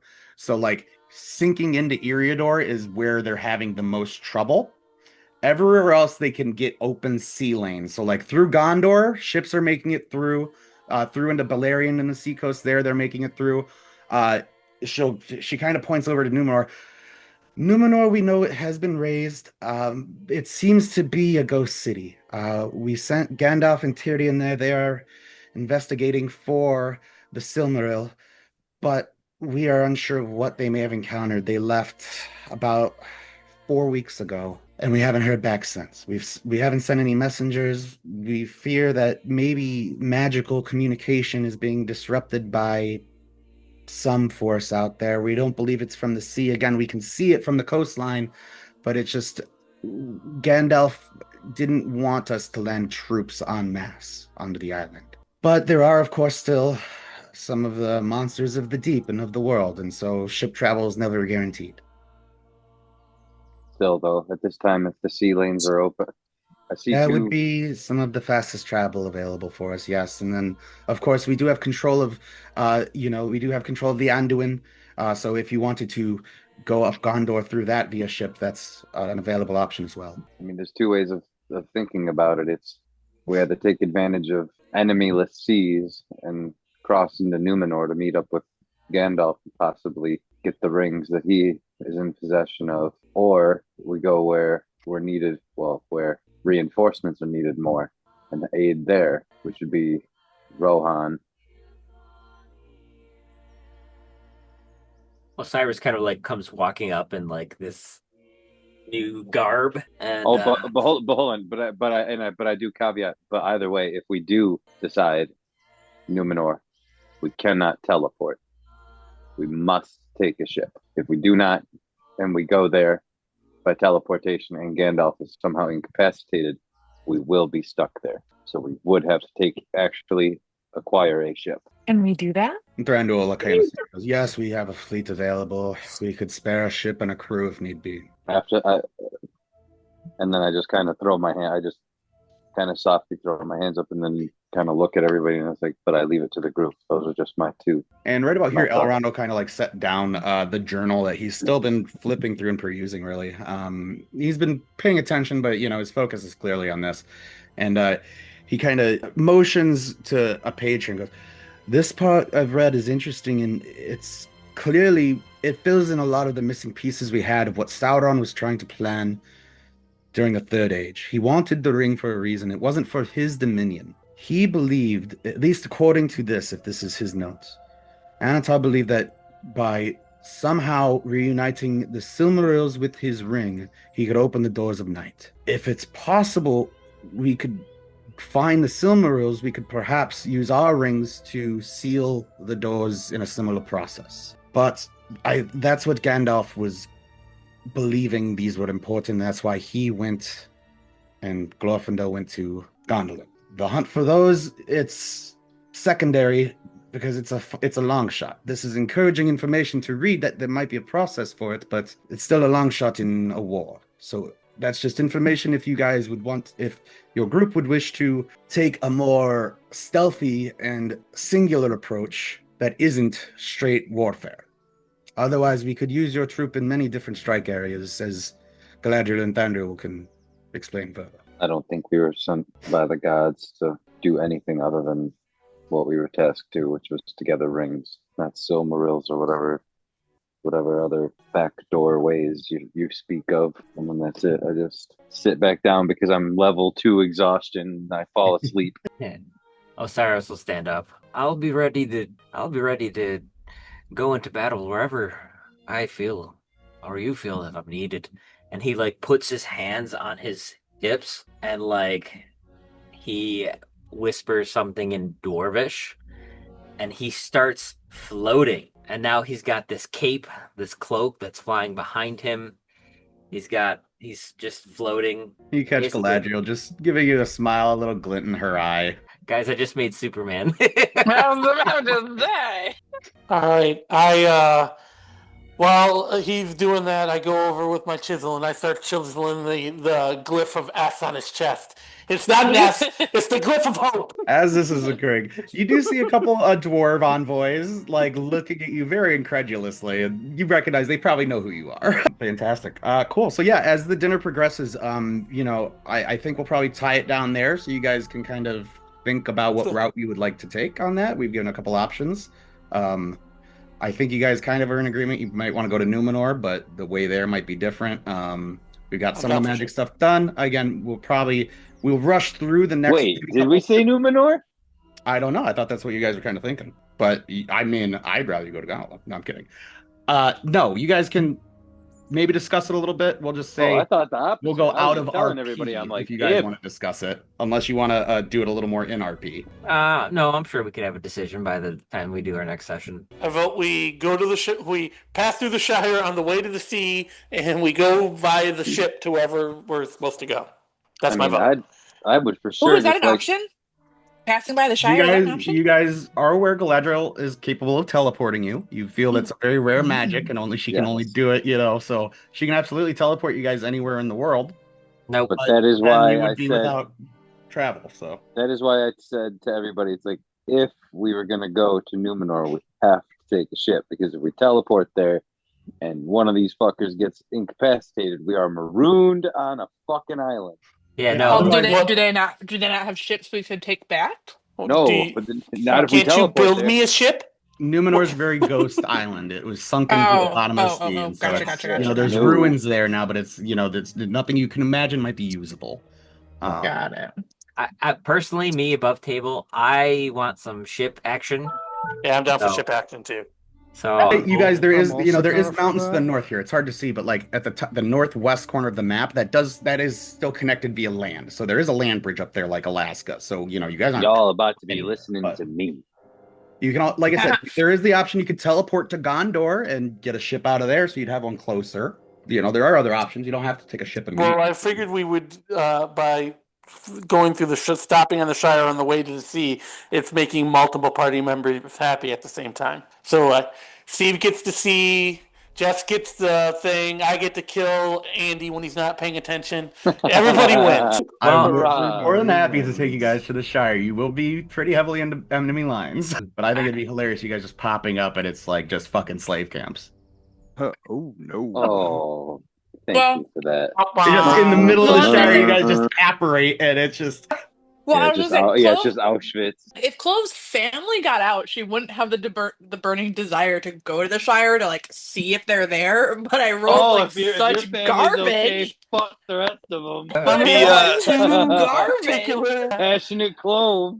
Yeah, it'd be cool though, like Hey, if there's a bunch of she rotisseries cares there. about her people, but okay, don't act like you would run headfirst into the middle of the worst part of a war if your direct family wasn't there. I'm a ship captain. I expect the worst. So if someone was like, "Hey, go fly into this hurricane," but there's nothing there that you want, you'd be like, "I'm just gonna do it anyway." I mean, if that's no.